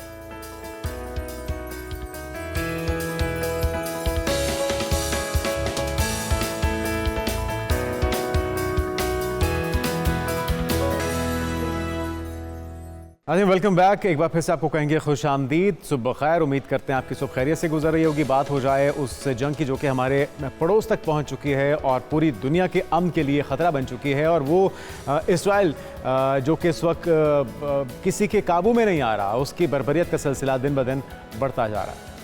इजराइल के खिलाफ हमारी कार्रवाइयों में भी जो है वो इजाफा होगा, ये कहा गया है। हिजबुल्लाह के अबूरी सरबराह की जानिब से उन्होंने ये ऐलान कर दिया है और Hezbollah secretary general Hassan Nasrallah की शहादत के बाद तंजीम के अबूरी सरबराह डेप्यूटी चीफ नईम कासिम ने अपने पहले खिताब में ये कहा है कि मकासद से पीछे नहीं हटेंगे और ये इस अज़म का उन्होंने इजहार किया है। हम जान लेंगे, हमारे साथ हमारे मेहमान भी मंसूर जाफिर साहब हमारे साथ मौजूद हैं। मंसूर साहब, आपको वेलकम कहेंगे पाकिस्तान मॉर्निंग में। मंसूर साहब, सबसे पहले शुरू हुआ ये सिलसिला जिस वक्त हमास का बहाना बना के गज़ा पे धावा बोला गया, जनरल कासिम सुलेमानी को ईरान में निशाना बनाया, इस्माइल हनिया को निशाना बनाया गया और अब हिजबुल्लाह को निशाना बना के हसन नसरुल्लाह को भी निशाना बनाया गया। तो हमारे पड़ोस में ये जंग अब आ चुकी है।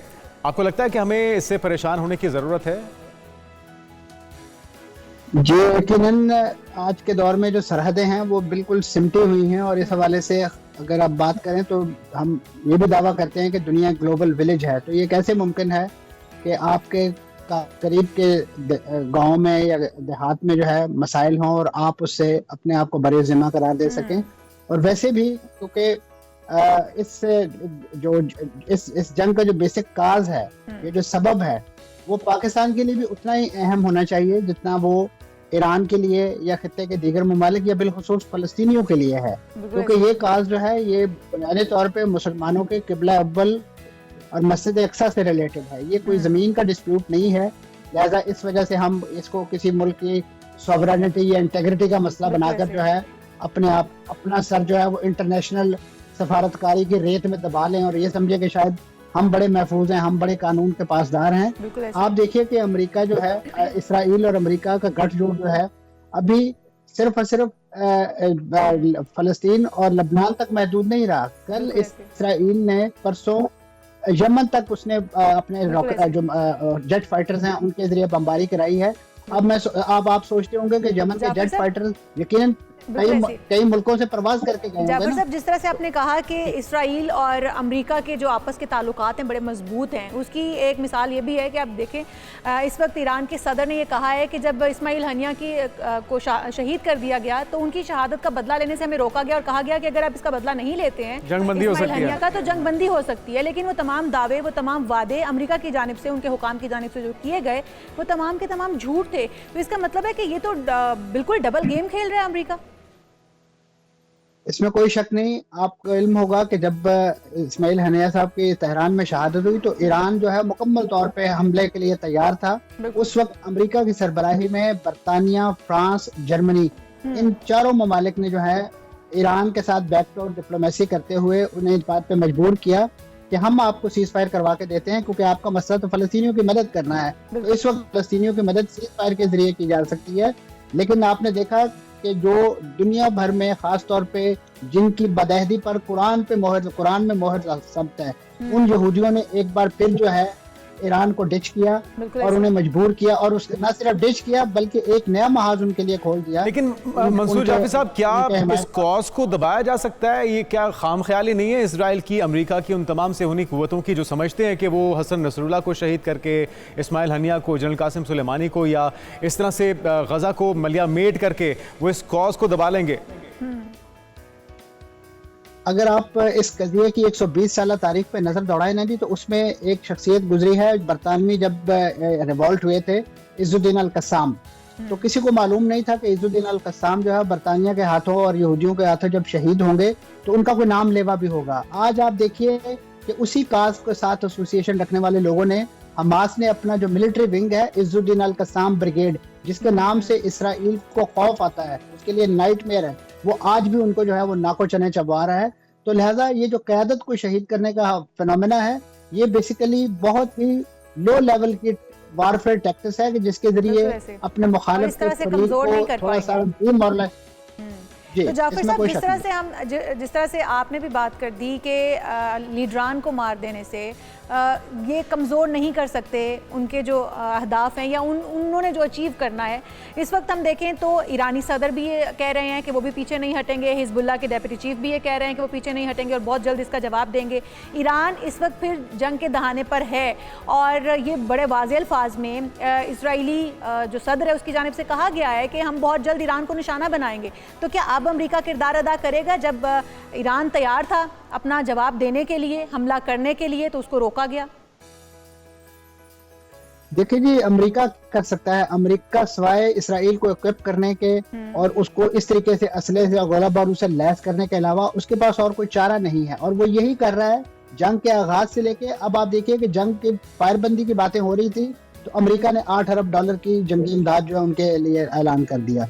उनके बहरी बेड़े जो हैं इस वक्त अमेरिका का अगर इस खत्ते में अमन कायम करने का इरादा हो तो वो 50,000 इजाफी फौज मशरक़ वस्ता में तैनात ना करे। अब ये मशरक़ वस्ता में जो तैनात की गई फौज है ये बुनियादी तौर पे सिर्फ फ़लस्तीनियों को और लबनानियों को और ईरानियों को रोकने के लिए नहीं है। ये खत्ते के वो ममालिक जिनमें ये पोटेंशियल है, जिनके पास ये मादनी और तेल के ज़खायर हैं, वहाँ के जो आवाम के दिलों में जो एक लावा पक रहा है, बेसिकली उसको कंटेन करने के हवाले से उनको डरावा देने के लिए कि अगर आपने कोई इस तरह की मंसूर जाफी साहब, तो हमारे आपको लगता है कि अब बड़े प्लेयर्स इस जंग में एंटर होने जा रहे हैं, कूदने जा रहे हैं, क्योंकि चाइना और रशिया दो बड़ी कुव्वतें हैं जो कि हिजबुल्लाह को दहशतगर्द तंजीम तस्वुर नहीं करती थी, उनके चीफ को शहीद कर दिया गया है। इसी तरह से इस वक्त अगर बात की जाए तो तैयब उर्दवान साहब भी अक़वाम मुत्तहिदा से मुतालबा कर रहे हैं कि ताकत के इस्तेमाल की इजाज़त दी जाए, क्योंकि इसराइल की जारियत बढ़ती जा रही है। क्या होने जा रहा है आने वाले कुछ महीनों में, कुछ दिनों में?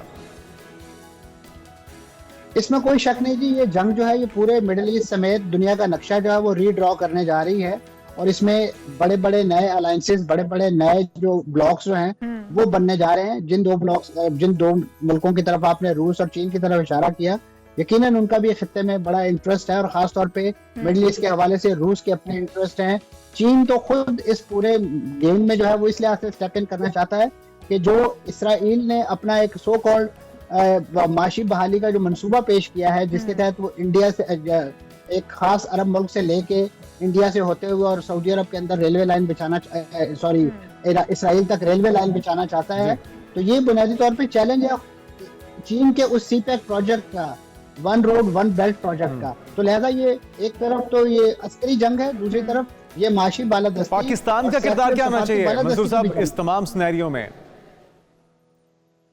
देखिए जी, पाकिस्तान को इस वक्त जो है वो जो बुश साहब ने एक स्टेटमेंट दी थी, बुश बड़े साहब जो थे इराक के मौके पे, जब उन्होंने कहा था कि आप हमारे साथ हैं, अगर नहीं तो आप हमारे खिलाफ हैं, तो पाकिस्तान को मेरा ख्याल इस तरह का कोई दो टोक मौक़िफ़ जो है अख्तियार करना होगा।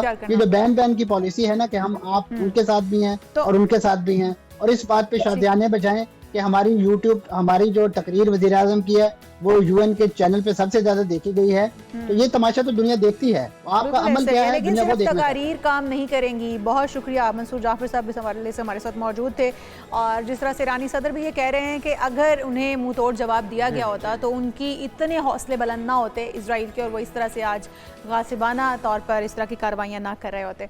हम आगे बढ़ते हैं जी, और बात कर लेते हैं हमारे अपने मुल्क के अंदर मौजूद टैलेंट की। कहते हैं ना कि काम कोई भी छोटा या बड़ा नहीं होता, तो ये साबित कर दिया है एक लाहौर के अंदर कैफ़े खोलकर डॉक्टर समन अदरीस ने। ये फार्मासिस्ट हैं और शोबा बिल्कुल डिफरेंट है इनका, लेकिन काम इन्होंने बिल्कुल डिफरेंट अपनाया है, और किस तरह से ये काम कर रही हैं, किस तरह से उन्होंने शुरुआत की है, और किस तरह से उनका कैफ़े हमारे साथ स्टूडियोज़ में मौजूद हैं। समन से बात कर लेते हैं, गपशप कर लेते हैं। आपको वेलकम कहेंगे समन पाकिस्तान मॉर्निंग में। कितना अर्सा हो चुका ये कैफ़े चलाते हुए, और सबसे पहले तो हमारे नाज़रीन को ये बताइए ना कि आप वैसे पेशे के एतबार से और जो आपकी स्टडीज़ हैं फार्मासिस्ट की हैं, तो ये ख्याल आया कैसे? अब तो मुझे 4 साल हो गए हैं बिजनेस में आए हुए, लेकिन हूँ मैं फार्मासिस्ट और मैंने MBA किया हुआ है, और ये जो कोयटा के नाम से जो है एक वो मैं पायनियर हूँ इसको यहाँ पे इंट्रोड्यूस कराने में लाहौर में। तो ये जर्नी कुछ इस तरह से कि बेसिकली मैं फार्मासिस्ट हूँ, फार्मेसी के बाद जॉब्स की सर्च में हम जो है वो एक आपको पता है कि पाकिस्तान में वही एक कोई 15,000 12,000 स्टार्टिंग जॉब थी, लेकिन उसके बाद बस ये था कि MBA किया, फिर मैं जॉब करी थी, लेकिन मेरे फादर की डेथ हो गई, जिसकी वजह से मुझे वापस जिम्मेदारियां आपके सर पे आ गई सारी फैमिली की एकदम से, क्योंकि बड़ी आप फैमिली में सबसे बड़ी हैं? नहीं, मैं मिडिल में हूँ। अच्छा। तो उसमें यह था कि फिर कुछ समझ नहीं आ रही थी कि क्या करना है, तो बेसिकली मैंने जो स्टार्ट है वो अपने होम टाउन में एक छोटे से होम किचन से लिया था। अच्छा। वहाँ पे मैंने एक होम किचन स्टार्ट किया। अच्छा। और वहाँ पे मुझे लगा कि ठीक है। वो किस जगह पे था होम टाउन? वो बुरे वाला। अच्छा, बुरे वाला। जी, बुरे वाला। कैसा रिस्पॉन्स था? अच्छा, बहुत अच्छा रिस्पॉन्स था, लेकिन जब मैं वहाँ पे काम करती थी मैं बोलती थी कि मैंने 2-3 डिग्रीज ली हुई और मैं किचन में खड़े होकर खाना बना रही हूँ, तो लाइक ये क्या है, बट अच्छा रिस्पॉन्स था, मैंने चलाया उसको। लेकिन फिर लाहौर मूव होना पड़ा, यहाँ पे आके मैं जॉब्स ढूंढ रही थी, मैंने कभी सोचा नहीं था कि बिजनेस में आ जाऊंगी, लेकिन फिर एकदम से आइडिया क्लिक हुआ कि एक कैफ़े खोलना चाहिए और थोड़ा डिफरेंट होना चाहिए, तो मैंने इसको खोला था। बिल्कुल। तो ये कोयटा के नाम से क्यों आपने खोला, क्या इंस्पिरेशन? बेसिकली 2020 में ये इस्लामाबाद में बहुत तब चल रहा था कंसेप्ट, एक कोयटा का चाय पराठा बड़ा मशहूर। अब तो हर जगह गली मोहल्ले में आपको कोयटा कैफे नजर आता है। लेकिन मैं जो हूँ 4 साल पहले पायनियर हूँ, इसको इस्लामाबाद से लाहौर मैंने लेके आई थी सबसे पहले, और कोविड में लेके आई थी, तो उस वक्त मुझे मैसिव रिस्पांस मिला लोगों की तरफ से, मेरा स्टाफ सारा। अच्छा, कोविड में अमूमी तौर पे तो कैफेज और रेस्टोरेंट्स बंद हो गए थे, सिर्फ होम डिलीवरी का काम था, तो उस वक्त तो मसला रहा होगा आपको? बहुत इश्यूज आए कोविड में, इवन के बहुत सारे रेस्टोरेंट्स सर्वाइव नहीं कर पाए। एक तो मेरा आउटडोर ओपन कैफे था, एक तो ये भी हमें थोड़ा सा क्योंकि इंडोर बंद हो गए थे, जो है आउटडोर खुला हुआ था। अच्छा। तो आउटडोर तो चलता रहा, लेकिन एक नई चीज़ थी, तो मैसिव रिस्पांस था, लोगों ने इसको मतलब कि बहुत एक कहते हैं कि एक्सेप्ट अच्छा, किया। मैं ये जानना चाह चाह रही हूँ समन आपसे, क्योंकि आपने कोयटा कैफ़े उसका नाम रखा है। क्या कोयटा की चाय बहुत मशहूर थी, बहुत अच्छी चाय थी, आपने ट्राई की तो आपने उसके नाम पर रखा, या फिर आपका कोई अपनी एफिलिएशन थी कोयटा के साथ?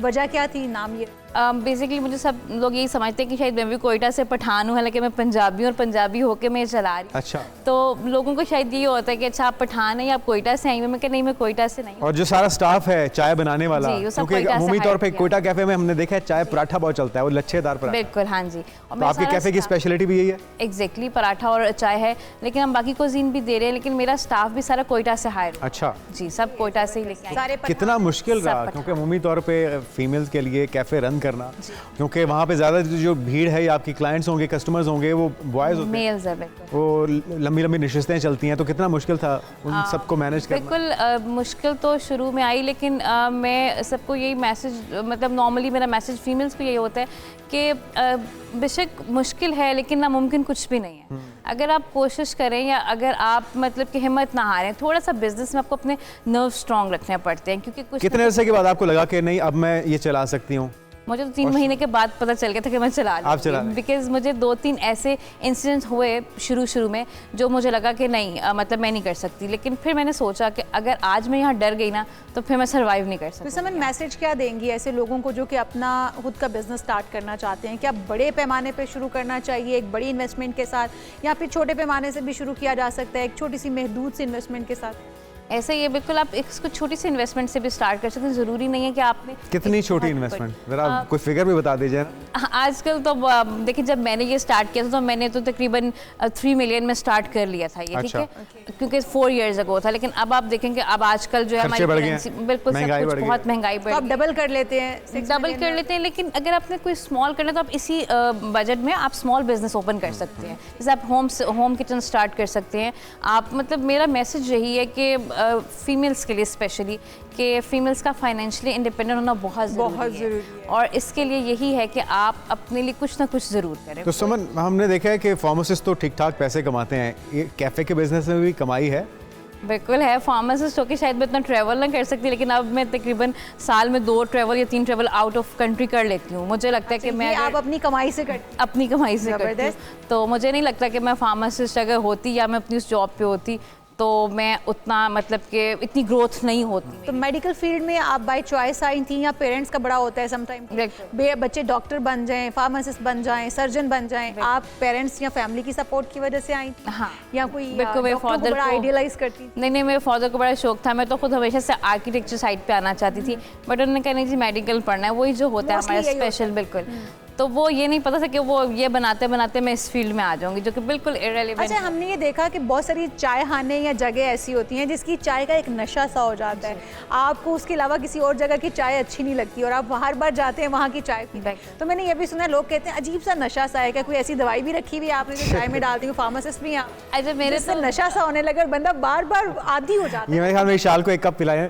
उनके बाद बेसिकली मैं खुद टी लवर नहीं हूँ, शायद मैंने कभी जिंदगी में 1 या 2 दफ़ा चाय पी होगी, बट मुझे ये पता है कि जो हमारे कस्टमर वो कहते हैं मैडम कुछ तो है आपकी चाय में, आप कुछ मिलाती हैं कि हमें इसका नशा एडिक्शन क्या है? वो कुछ बस कुछ नहीं है, मैं कहती हूँ हमारा खलूस है आपके लिए। अच्छा, मेरा एक कुलीग है जिसको कुछ नहीं मिलेगा ना तो वो कहेगा चलें चाय पीने चले। अब मेरे जैसा भी कोई बंदा होता है जैसे आप है, चाय नहीं पीता, तो वो चाय पिलाने चल पड़ेगा, और फिर कोयटा कैफ़े से तो स्पेशली उसने चाय पीनी होती है। तो मैं भी ये सोचती होती हूँ कि चाय में ऐसा क्या खास है, और जब आप कहीं के आदी हो जाते हैं तो उसके पीछे कोई ना कोई रीज़न होती है। तो ये आपने बड़ा डिप्लोमेटिक सा आंसर दिया कि मोहब्बत। चाय की पत्ती कहाँ से मंगवाते हैं? कोयटा से मैं सारा। हाँ जी, कोयटा से। असल में ये है कि जो चाय पकाने का टाइम है ना, वही 30 मिनट्स हम 1 कप पे लगाते हैं। 30 मिनट्स, और ये अगर हमारे पास कोई आता तो हम उसको कहेंगे 10 मिनट में चाय। जिस तरह से गैस के हालात चल रहे हैं सर्दियों में, मेरे ख्याल में 30 मिनट्स अगर 1 कप पे लगे तो पूरे दिन में कितनी चाय पक सकेंगे मैक्सिमम? उसमें यही होता है कि जब हमारे पास नॉर्मली होते तो उसको बहुत ज़्यादा मतलब फिर वो लोग मेरे ख्याल से नॉर्मली इतना जो है ना चाय के ऊपर लोग एफर्ट नहीं करते, लेकिन आपने जो एफर्ट की है वो रंग लग रही है, और उम्मीद करते हैं कि सिलसिला ऐसे ही चलता रहेगा।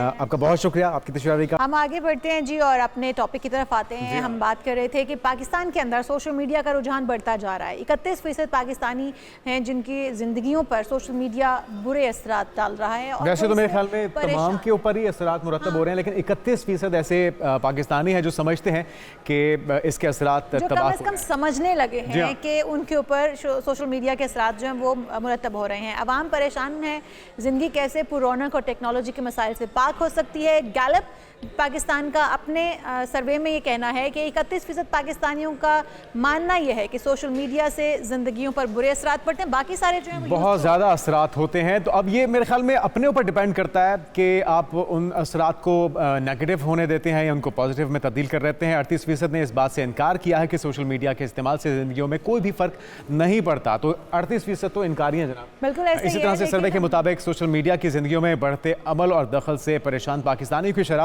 39 ममालिक की मजमूई आरा से कम रही और आलमी सतह पर 50% ने सोशल मीडिया की ज़िंदगियों पर हावी होने का कहा है। इसी तरह से हम ये जान लेते हैं ना, जी हाँ। क्यों ना बिलाल गिलानी साहब को शामिल गुफ्तगू कर लिया जाए। एग्जीक्यूटिव डायरेक्टर हैं गैलप पाकिस्तान। बहुत शुक्रिया, वेलकम टू पाकिस्तान कहेंगे आपको सर। बिलाल गिलानी साहब, क्या समझते हैं ये जो 39% लोग हैं, 31% या 39% लोग हैं, वो ये कहते हैं कि हमारे ऊपर सोशल मीडिया असरअंदाज हो रहा है, बाकियों को लगता है कि उनके ऊपर सोशल मीडिया उस तरह से असरअंदाज नहीं हो रहा। आपका सर्वे क्या कहता है, क्या वाकई में जो सोशल मीडिया है उसके कोई नेगेटिव असरात मुरतब होते हैं शख्सियत पर या लोगों पर? जी बिल्कुल। जो सोशल मीडिया यूजर्स हैं वो कुछ 31% परेशान हैं कि उनकी जिंदगियों पर सोशल मीडिया हावी हो गया है। एक वजह इसकी ये है कि मुख्तलिफ रिसर्चेस ये साबित करते हैं कि सोशल मीडिया का इस्तेमाल एडिक्टिव है। इसका मतलब ये है कि अगर कोई शख्स इसको छोड़ना भी चाहे तो बहुत से अफराद ऐसे हैं कि जो छोड़ नहीं पाते, क्योंकि इसको छोड़ना उनके लिए एक तरह से आदत बन चुकी है और उस आदत से जान छुड़ाना मुश्किल है। दुनिया भर में जो रिसर्चेस हैं वो ये साबित करती हैं कि मुख्तलिफ उम्र के अफराद जो हैं वो इससे ज़्यादा एडिक्टिव होते हैं। मसलन बच्चों में सोशल मीडिया की एडिक्शन जो है वो अगर माँ बाप भी और वो खुद भी बहुत कोशिश करें तो उनके लिए उसको छोड़ना नामुमकिन सा हो जाता है। ये उस सोशल मीडिया के मुख्तलिफ मुज़िर असरात हैं। और पाकिस्तान में क्योंकि रिलेटिवली दुनिया से सोशल मीडिया का इस्तेमाल अभी भी कम भी है और अभी आए हुए कुछ कम अरसा हुआ है, तो ये ऐसा भी मालूम होता है कि एडवांस दुनिया में जैसे जैसे इस्तेमाल बढ़ा है और ज़्यादा अरसे से इस्तेमाल है, वहाँ इस बात की जानकारी ज़्यादा हो तो चुकी है बिलाल कि गिलानी ये साहब, अगर इस बारे में हम आपसे जानना चाहें कि कौन से वो लोग हैं जो कि सोशल मीडिया का इस्तेमाल सबसे ज़्यादा कर रहे हैं, आपका सर्वे इस हवाले से क्या कहता है कि जो घर बैठे हुए बिल्कुल फारिग लोग हैं उनका सोशल मीडिया इस्तेमाल ज़्यादा है, या जो फिर वर्किंग ख़वातीन या मर्द हैं या बच्चे हैं स्कूल के? जी बिल्कुल। हमारा जो सर्वे है वो ये साबित करता है कि जो 30 साल से कम उम्र के अफराद हैं उनमें सोशल मीडिया का इस्तेमाल सिग्निफिकेंटली हायर है। उसमें एज हाई एज 2/3 यानी 2/3 अफराद इस्तेमाल करते हैं। बट 30 से 50 साल की उम्र में ये शरह तकरीबन 50% के करीब आ जाती है। और फिर 50 साल से उम्र के अफराद जो है उनमें ये शरह सबसे कम है। कुछ ये एक इनकम फिनोमेना भी है कि जो लोग मुतवसत तबके के हैं उनमें कम शरह पाई जाती है, जो लोग अमीर तबके के उनमें ज्यादा पाई जाती है। तो गिलानी साहब, ये जो आपने सर्वे किया है बजाते खुद कितने इलाकों में किया गया, किन किन लोगों को टारगेट किया गया, तरीकाकार क्या था इस सर्वे का, जरा वो भी उस पर भी रोशनी डालिएगा। जी बिल्कुल। हम ये तकरीबन 1000 स्टेटिस्टिकली चोजन अफराद पर मबनी था और इसमें male female, different age groups, different economic groups, urban rural और चारों प्रोविंसेस की नुमाइंदगी शामिल थी। और इसके लिए एक फोन सर्वे का मेथड इस्तेमाल किया गया जो दुनिया भर में एक स्टेटिस्टिकल सर्वे के लिए मुस्तनद समझा जाता है और representative of the entire population है। गिलानी साहब, क्राइटेरिया क्या रखा जाता है, किस तरह से आप ये जज करते हैं कि ये बंदा इसकी इनकम कम है तो ये सोशल मीडिया यूज़र ज़्यादा बड़ा है, या फिर ये इसकी इनकम ज़्यादा है तो ये? क्योंकि मैं अपने घर में अपने गिरदोनवा में देखूँ तो जो हमारे मुलाजिम तबका होते हैं, जो लोअर स्टाफ होता है, वो सबसे ज़्यादा सोशल मीडिया पर एक्टिव होता है, वो सबसे ज़्यादा वीडियोज़, टिकटॉक्स ये सब कुछ देख रहे होते हैं और उनका तो 24 घंटे मेरे हाल में फ़ोन हाथ से रखा ही नहीं जाता। बजाय इसके जो मसरूफ़ हैं, यूनिवर्सिटी लेवल के लोग हैं या जॉब्स वाले बंदे हैं, उनको पास तो इतना टाइम होता नहीं है। जी बिल्कुल। इस पे हम एक सवालनामा लेकर एक इस रिप्रेजेंटेटिव पॉपुलेशन से ये सवाल पूछते हैं कि आपने आज के दिन में कितना इस्तेमाल किया, और यही सवाल सेम सवाल दुनिया भर में पूछा जाता है। मसलन ये वाला जो सर्वे है ये सिर्फ ना सिर्फ पाकिस्तान में किया गया, तकरीबन 40 दीगर ममालिक में भी हमारी पार्टनर कंपनीज ने किया, और तकरीबन 35,000 अफराद ने दुनिया भर से भी इसी सेम सवाल के बाद का जवाब दिया। जो आपने ये बात की कि शायद वर्किंग क्लास में ज्यादा हो और एजुकेटेड क्लास में कम हो, आई थिंक हमारी फाइंडिंग ये साबित करती है कि एक्चुअली जो लेसर इनकम वाले अफराद हैं उनके पास एक्चुअली वो ज्यादा बिजी रहते हैं और एक हाथ से काम करते हैं और आने जाने का वक्त बहुत ज्यादा लग जाता है। तो ये एक एजुकेटेड तबके का में सोशल मीडिया का इस्तेमाल ज्यादा है और वहां पर इस हवाले से इसमें कोई आपकी ये भी फाइंडिंग है कि इसके मनफी असरात से बचा कैसे जा सकता है? जी बिल्कुल। इसमें जो डिफरेंट रिसर्चेस हैं दुनिया भर की, वो यही साबित करती हैं कि इसमें जो यंग एज के अफराद हैं, मसलन 18 साल से कम, उसमें गार्डियंस की या पेरेंट्स की रिस्पॉन्सिबिलिटी है कि वो जो एक्सेस टू इंटरनेट है उसको ना सिर्फ लिमिटेड करें बल्कि रेगुलेट भी करें। और अगर पेरेंट्स खुद ही उसमें उलझे हुए हों तो वो किस तरह से अपने बच्चों को बचाएंगे? बल्कि हम तो देखते हैं कि पेरेंट्स अपनी जान छुड़वाने के लिए बच्चों को गैजेट्स दे देते हैं, मोबाइल दे देते हैं, टैब्स दे देते हैं। बिल्कुल। और इसमें एक आई थिंक जो मीडिया का एक बहुत अहम किरदार है कि हम जब ये सवाल करते हैं जैसे इस सर्वे में भी, तो बहुत से अफराद तो एक्चुअली इस वक्त भी सोशल मीडिया के जो मुज़िर असरात हैं उसके बारे में इनकारी हैं। उन्हें ये इस बात का इल्म नहीं है कि जो लोग इसको बहुत अरसा इस्तेमाल करते रहे हैं मसलन वेस्ट में, वहाँ अब इसके खिलाफ एक बैकलैश आ गया। उन्होंने अपनी जिंदगियों में देखा है कि जो रियल कॉन्टेक्ट्स हैं वो खत्म हो गए हैं और सोशल कॉन्टेक्ट्स और सोशल नेटवर्किंग कॉन्टेक्ट्स आए हैं। तो एक रियल कॉन्टेक्ट को जब एक अनरियल कॉन्टेक्ट से कंप्लीटली रिप्लेस कर दिया गया है तो क्या मुज़िर असरात हैं। तो आई थिंक एक जो बहुत इंपॉर्टेंट रोल है वो मीडिया का है कि वो मीडिया दोनों साइड्स दिखाए। डेफिनेटली सोशल मीडिया और इंटरनेट का इस्तेमाल जो है वो एक तरक्की के लिए बहुत जरूरी है। पॉजिटिव अगर इस्तेमाल किया जाए गिलानी साहब तो फिर तो कोई भी चीज़ गलत नहीं है, लेकिन हमारे यहाँ अनफॉर्चुनेटली पॉजिटिव इस्तेमाल कम किया जाता है, नेगेटिव इस्तेमाल जो ज़्यादा किया जाता है। और आपने बिल्कुल सही बताया कि रिस्ट्रिक्ट कर देना चाहिए, हमें अपने बच्चों का टाइम महदूद कर देना चाहिए, या फिर इंटरनेट के ऊपर ऐसी बंदिशें लगा देनी चाहिए कि वो साइट्स खुद ना पाएं या बच्चे इन फॉर्मूलों पे अमल करना चाहिए ताकि हमें देख के बच्चे जो हैं वो कुछ बेहतर सीख सकें। बहुत शुक्रिया बिलाल गिलानी साहब हमारे साथ मौजूद थे। और बुनियादी तौर पे जो सोशल मीडिया है या मोबाइल फ़ोन है, स्मार्टफोन्स हैं, इनका मकसद ये था कि इन्हें कम्युनिकेशन के लिए बनाया गया, ज़राए मवासलात के लिए बनाया गया, एक दूसरे से राब्ते के लिए बनाया गया, और दूसरी इसकी वजह थी इन्फॉर्मेशन के लिए। तो हमने अब इसे ज़िंदगियों का हिस्सा बना लिया, उसकी एडिक्शन इस हद तक खुद पे हावी कर लिया कि हम इसके बगैर अगर हम देख ना लें सोशल मीडिया ऐप्स को तो हमें नींद नहीं आती और हमें इसी की वजह से नींद नहीं आती। बिल्कुल सही कह रहे हैं। आगे बढ़ते हैं और बात करते हैं शहीद मिल्लत की। लियाकत अली खान साहब का यौम पैदाइश आज मनाया जा रहा है। पाकिस्तान के पहले वज़ीर-ए-आज़म शहीद मिल्लत लियाकत अली ख़ान का 129वां यौम पैदाइश आज मनाया जा रहा है। 1 अक्टूबर 1895 को भारतीय पंजाब के गांव करनाल में पैदा होने वाले नवाबज़ादा लियाकत अली ख़ान ने इब्तदाई तालीम घर से हासिल की है और लियाकत अली ख़ान अलीगढ़ मुस्लिम यूनिवर्सिटी के अलावा ऑक्सफोर्ड यूनिवर्सिटी में भी आला तालीम के हसूल के लिए बरतानिया चले गए। बिल्कुल। और सन 1923 में हिंदुस्तान वापस आते ही उन्होंने मुस्लिम लीग में शमूलियत इख्तियार की थी और लियाकत अली ख़ान अपनी खुदादाद सलाहियतों के बायस जल्द ही कायद आज़म के करीब हो गए और फिर तहरीक पाकिस्तान के दौरान हर अहम सियासी मामले में कायद आज़म की मुआवनत भी उनकी तरफ से की जाती रही।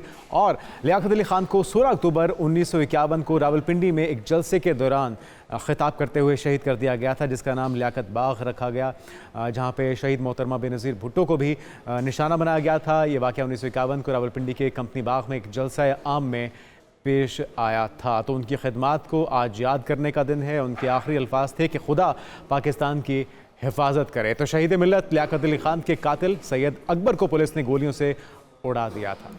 जी हाँ, इस अजीम रहनुमा की याद में रावलपिंडी के कंपनी बाग को लियाकत बाग के नाम से मंसूब कर दिया गया है और लियाकत अली ख़ान को कराची में मज़ार कायद के अहाते में दफन किया गया है। हम यहाँ पर एक ब्रेक शामिल करते हैं और ब्रेक के बाद कुछ ही देर में दोबारा हाजिर होते हैं। Stay with us.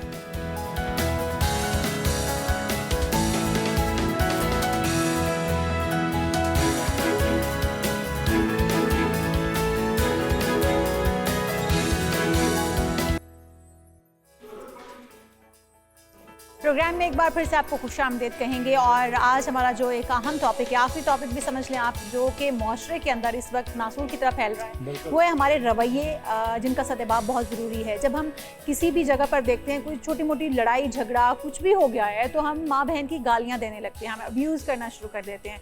ये कितना इसका फुकदान है और क्यों हम ये करते हैं? जी हाँ, इसके सद्भाव के लिए हम सबको इज्तिमाई तौर पर कोशिश करनी होगी, तालीम देनी होगी, अवेयरनेस देनी होगी, क्योंकि औरत एक माँ भी है, बहन भी है, बीवी भी है, बेटी भी है। लेकिन ऐसा होता क्यों है, इस पर बात करते हैं। डॉक्टर समिया अतर साहब हमारे साथ मौजूद हैं, लाइफ कोच हैं और आप अक्सर हमारे शो में इन्हें देखते हैं। डॉक्टर साहब, आपको वेलकम कहेंगे एक बार फिर से पाकिस्तान मॉर्निंग में। इंतहाई अहम टॉपिक है आज का, ज़रा रोशनी डालिए कि आखिर ये मामला क्या है। क्या ये कम इल्मी है या कोई बीमारी है जिसकी वजह से कोई छोटे से छोटी, बड़े से बड़ा मामला हो, अपनी बहनों को, माओं को, बेटियों को लोग गालियां देना शुरू कर देते हैं? जी अस्सलाम वालेकुम। ऐसा है कि इस मामले के दो पहलू हैं। एक तो वो पहलू है जिसका ताल्लुक इंसान के अपने अंदर से, जिसमें तो हम इस मामले को हम एक नफ्सियाती मसले के तौर पर भी देख सकते हैं। ठीक है। दूसरा ताल्लुक है वो माशरती रवायात और कल्चरल बिलीफ्स के साथ है।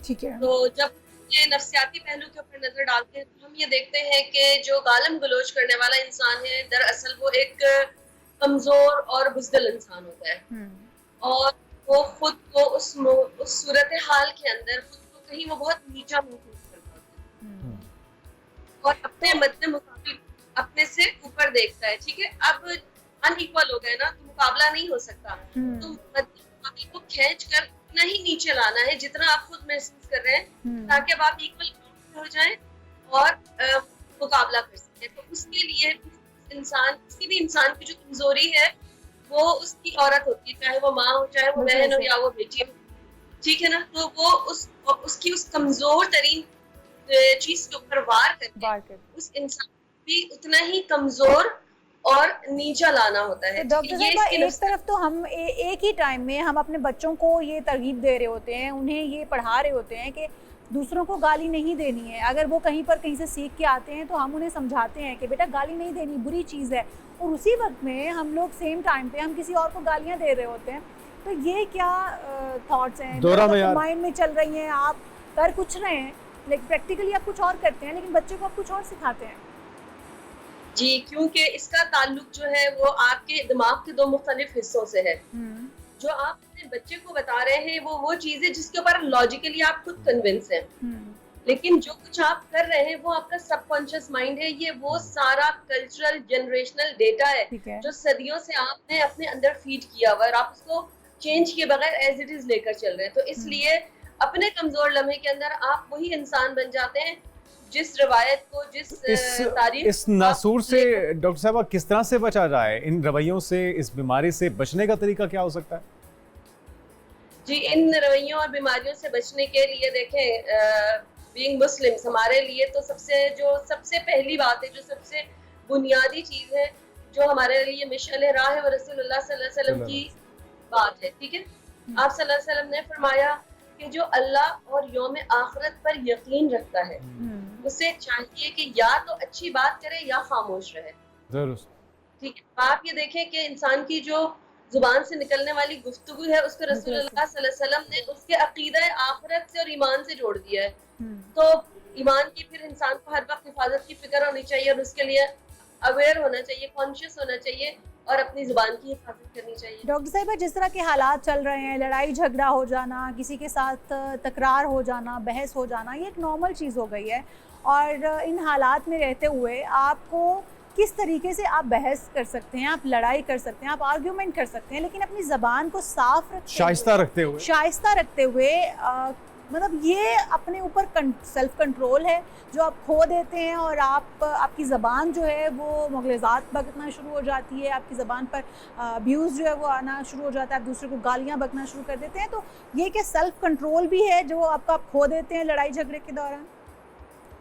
जी, इसके अंदर जैसे मैंने आपको कहा ना कि इसमें हमें दो मुख्तलिफ ज़ावियों पे काम करने की ज़रूरत है। एक तो उस इंसान की अपनी ज़ात है जिसके ऊपर काम करने की ज़रूरत है, जिसमें मैंने कहा कि सबसे पहले तो रसूलुल्लाह सल्लल्लाहु अलैहि वसल्लम की हदीस मौजूद है। और इंसान का अपने बारे में कॉन्शियस होना मौजूद है। दूसरी चीज है जो बेसिकली ये चीज आ रही है, कल्चरली आ रही है ये और ये तारीखी तौर पर आ रही है कि जो भी पेट्रियार्कल सोसाइटीज होती हैं जहाँ पर मर्दों को जो है वो बेहतर समझा जाता है और औरतों को जो है वो मर्दों की मलकियत समझा जाता है, तो वहाँ पर औरतों के ऊपर वार करके, उनके किरदार के ऊपर वार करके बुनियादी तौर पर उस मर्द को कमजोर साबित करना होता है या उस खानदान को या उस ग्रुप ऑफ पीपल को, क्योंकि औरत क्या है, औरत की ही गोद में माशरा जन्म लेता है ना, औरत की गोद में अखलाकी इक़्तिदार जन्म लेती है, औरत की गोद में उस कौम का, उस ग्रुप ऑफ पीपल का, उस खानदान का सरबराह जन्म लेता है।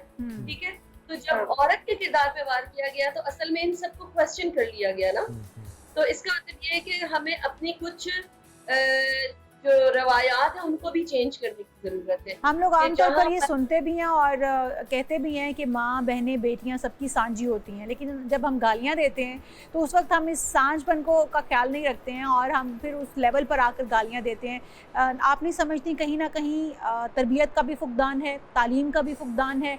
आपने ठीक कहा, हम दूसरे को नीचा दिखाने की कोशिश करते हैं, करते क्यों हैं? तालीम का फुकदान है, तरबियत का फुकदान है, क्या समझती हैं? इसमें हम ये कहेंगे कि शऊर का फुकदान है, ठीक है, क्योंकि हम एक बेशऊरी की कैफियत में जिंदा है। अगरचे कि हमारे हाथ में तालीमी एतबार से अगर आप देखें तो आप देखेंगे कि जो लोग इस तरह के जबान इस्तेमाल कर रहे होते हैं उनके पास शायद बड़ी बड़ी डिग्रियों के कागज के टुकड़े होते हैं, लेकिन उनकी सोच जाहिलियत वाली होती है।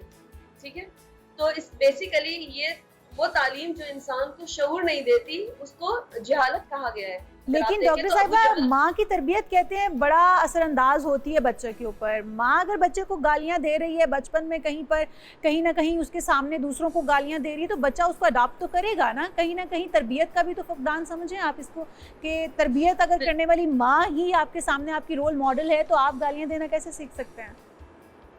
हाँ, इसके अंदर मैं अर्ज करती चलूँ कि इसमें बहुत ज्यादा किरदार माँ के बजाय बाप का होता है, क्योंकि अगर आप ये देखें तो जो फैमिली डायनामिक्स है उसके अंदर बाप जो है वो मोस्ट ऑफ द टाइम बाप ज्यादा एम्पावर्ड होता है।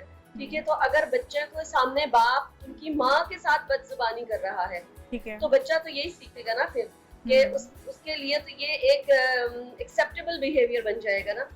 जब उसके सामने उसका बाप उसकी माँ से बदसलूकी कर रहा है और बदजुबानी कर रहा है, तो उसके लिए चाहे वो वर्बल तो ये नॉर्मल बात हो जाएगी। डॉक्टर साहब, हमने देखा कि हम डंडे के आगे हमेशा सीधे होते हैं, तो ज़रा सज़ाओं से मुताल्लिक भी बताएगा कि हमारा दीन, अगर हम मुगलिसात बकते हैं या माओ बहनों को गालियाँ देते हैं किसी भी लड़ाई की सूरत में, तो उस सूरत में कितनी सख्त सज़ा का सामना करना पड़ सकता है? हमारा दीन इसमें क्या कहता है?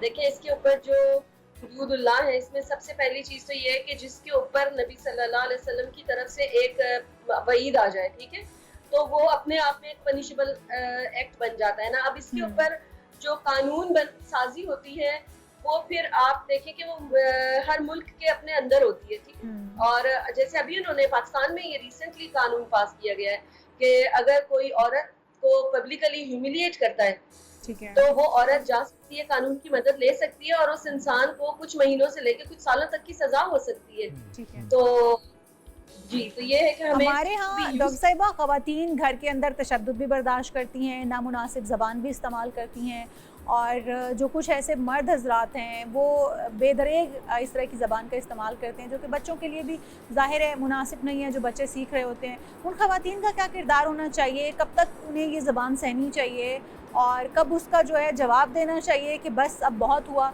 मेरे बच्चों के ऊपर भी इसका इम्पैक्ट गलत पड़ रहा है, मुझे इसका सदबाब खुद करना होगा?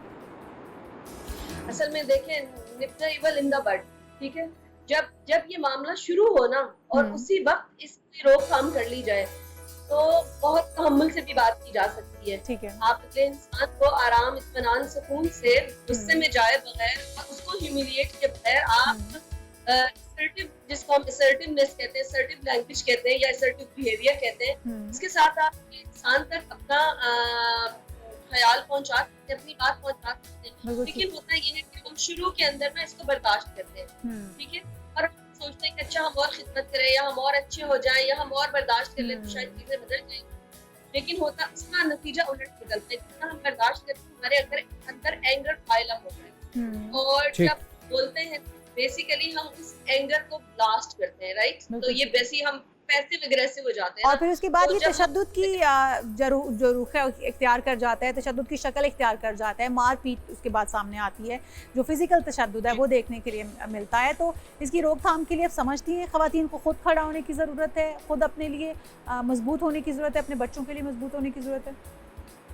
जी जी, और बिल्कुल ख़वातीन को अपने लिए खुद स्टैंड लेने की ज़रूरत है। और ये स्टैंड जो है, आप ये मत समझे कि जब हम ये बात करते हैं कि ख़वातीन को अपने लिए खुद स्टैंड लेने की ज़रूरत है तो इसका मतलब कोई दंगा फसाद, लड़ाई झगड़ा, कोई सेपरेशन, कोई घर का टूटना है, बल्कि ख़वातीन को अगर हर औरत अपने एंड के ऊपर कुछ चीज़ें सीख ले, कुछ कम्युनिकेशन स्किल्स सीख ले, जिनको जैसे मैंने अभी आपको कहा ना कि एक असर्टिव कम्युनिकेशन स्किल है, तो अगर आप इसको सीख लें, आप खुद से भी इसको सीख सकते हैं। आजकल तो बहुत कुछ मटीरियल मौजूद है, तो आपको अगले इंसान तक मुल्क से अपनी बात पहुंचानी है। अपने दलाइल से अपनी बात पहुंचाने के लिए आप खामोशी भी इख्तियार कर सकते हैं। खामोशी एक बड़ा हथियार है। बिल्कुल सही है।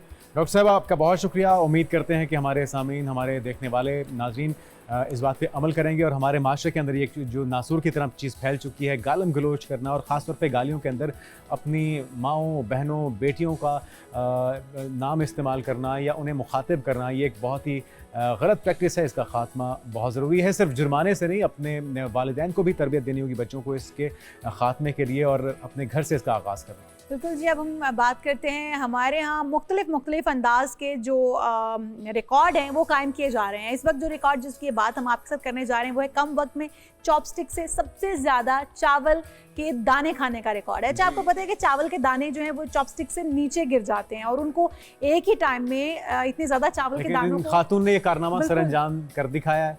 वीडियो में भी वैसे इसका फायदा क्या था ये तो समझ से बाहर है, लेकिन उन्होंने रिकॉर्ड बना। मकसद क्या था ये पता नहीं लगता। अच्छा, आप कर सकते हैं, बहुत ही मुश्किल काम है बाय द वे। मुझे करना ही नहीं है।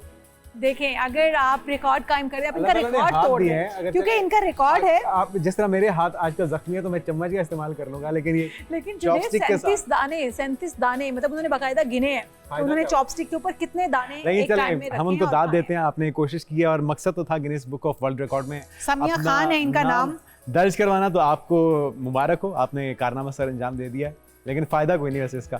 फायदा कोई नहीं है और जुनैद बिल्कुल इसको ट्राई नहीं करेंगे क्योंकि उन्हें बिल्कुल रिकॉर्ड नहीं तोड़ना। लेकिन आप जरूर कीजिएगा, मुझे लग रहा है कि आप काफी मुतासिर हुई हैं इस रिकॉर्ड से। नहीं, मैं ये सोच रही हूँ कि बहुत ही हैरानकुन कभी हम काम करते हैं और बड़ी मुनफरद किस्म के हम रिकॉर्ड कायम करते हैं। के पास कोई काम ना हो करने का तो फिर इस तरह के कारनामे आप करें और फिर रिकॉर्ड भी होना है और आपको बड़ी दाद मिलेगी। जी, आज के प्रोग्राम से कीजिएगा और हम आपसे इजाजत चाहेंगे क्योंकि आज के प्रोग्राम का वक्त खत्म हुआ। आपसे मुलाकात होगी कल इंशाल्लाह। तब तक के लिए अल्लाह हाफिज।